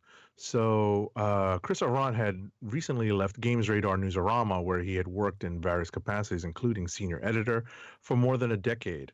His new gig was just announced, and that is creating comics-based content for Reed Pop, the organizer of New York Comic Con, among many other pop culture events. Arant will serve as editor-in-chief of their growing editorial efforts in the comics and pop culture space, as the company focuses on building new ways for fans to access and engage with the content they love. So Reed Pop developed more hybrid online / in-person events during the pandemic, and they are expected to expand that, especially the online portion, with things like the metaverse branding and the Hall marketplace. So having an experienced content maker like Arant on board makes a ton of sense. Sure. Last but not least, Doctor Who is finally revealing the Fugitive Doctor's origin. Spoilers for Doctor Who Origins #1. So it says, soon Doctor Who will finally begin to reveal the Fugitive Doctor's origins in a new miniseries from Titan Comics. The upcoming arc begins shortly before Free Comic Book Day on April 13th and continues the following month in Doctor Who Origins, excuse me. It says here, when the 13th Doctor learns about her forgotten past, she was just as surprised as viewers. Predating the first Doctor, the Fugitive Doctor, portrayed by Joe Martin, was one regeneration from an unspecified amount of lives. Retroactively, this bizarre reveal caused the Doctor's numbers to be inaccurate. Spoiler alert: the Doctor's numbers were already inaccurate, so thanks to some crazy shit. Let us not forget the War Doctor, folks. Anywho, but anyway, the Doctor's numbers were inaccurate and made it so that Jodie Whittaker is not the first female regeneration canonically. Potentially due to some backlash from fans, the twist hasn't been explored much further. Go figure. Damn fans. However, Doctor Who comics might elaborate on the plot point and expand on the Doctor's true origins. So I guess it's going to be canon. So yeah, like I said, look out for that. First issue is set to be released on May 18th. So yeah, it's a nice cover, by the way. I like that. Oh, We Be Angels. And that, folks, is that for the news. You didn't have anything in your toy corner, did you not? I do. Okay. I do. I definitely do, and I already showed it to you. So here on Toy Corner this week, I wanted to mention that I don't know if it's actually still available on the Walgreens website, but the Quasar Marvel Legends figure was available on the Walgreens website and may be available in your local Walgreens, so I suggest that you check it out. But here in New York City, at least where I am in Brooklyn, the Walgreens that are near me don't always get their allotment of Marvel Legends, especially the exclusives, the way some others do. Some of them have been much harder to find than others.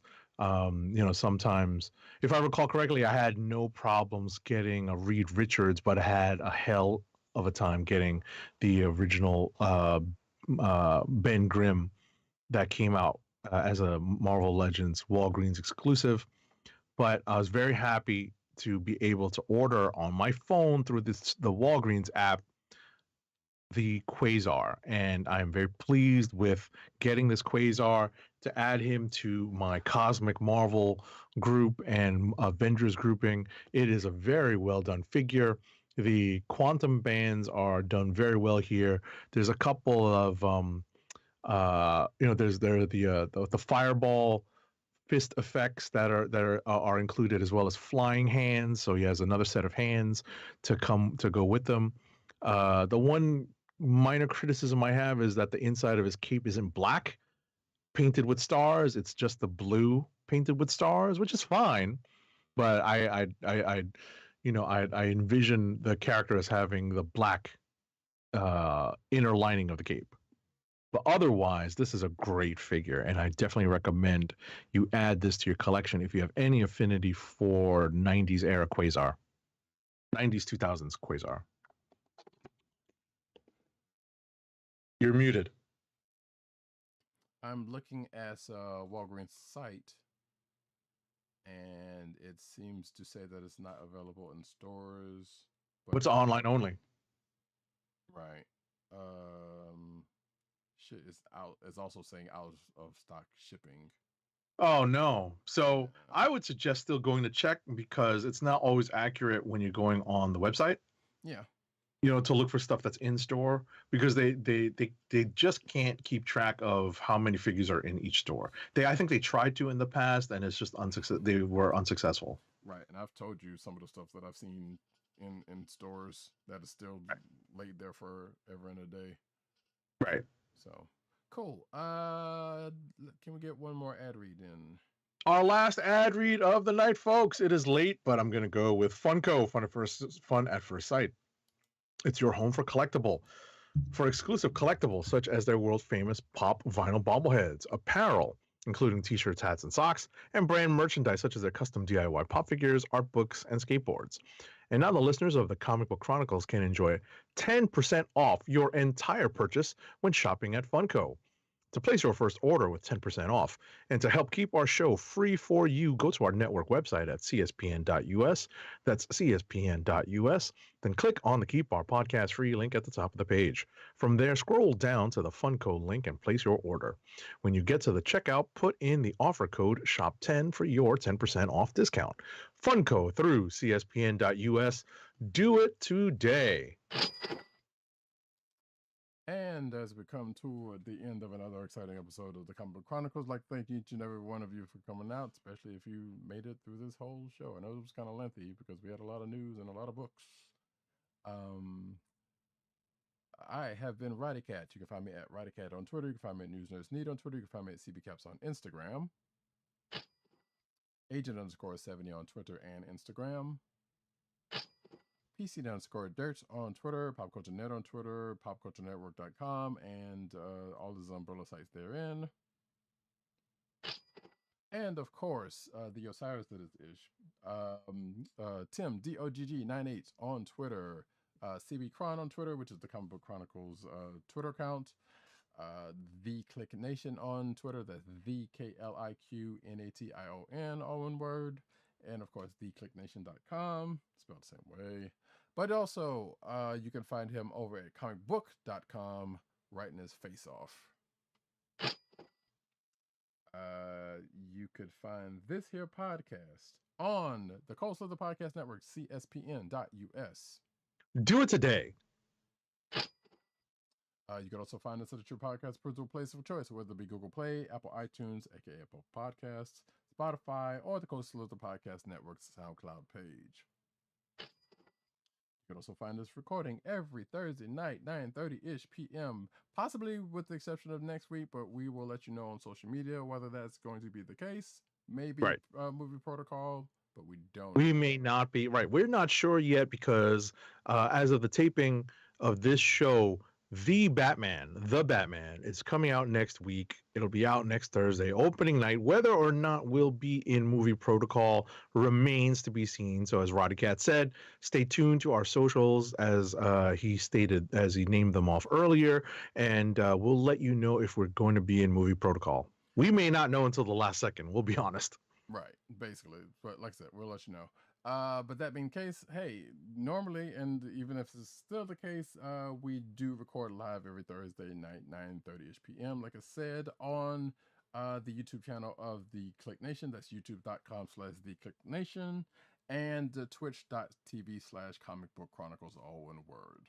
Make sure to hit like and subscribe, and give us 5-star reviews.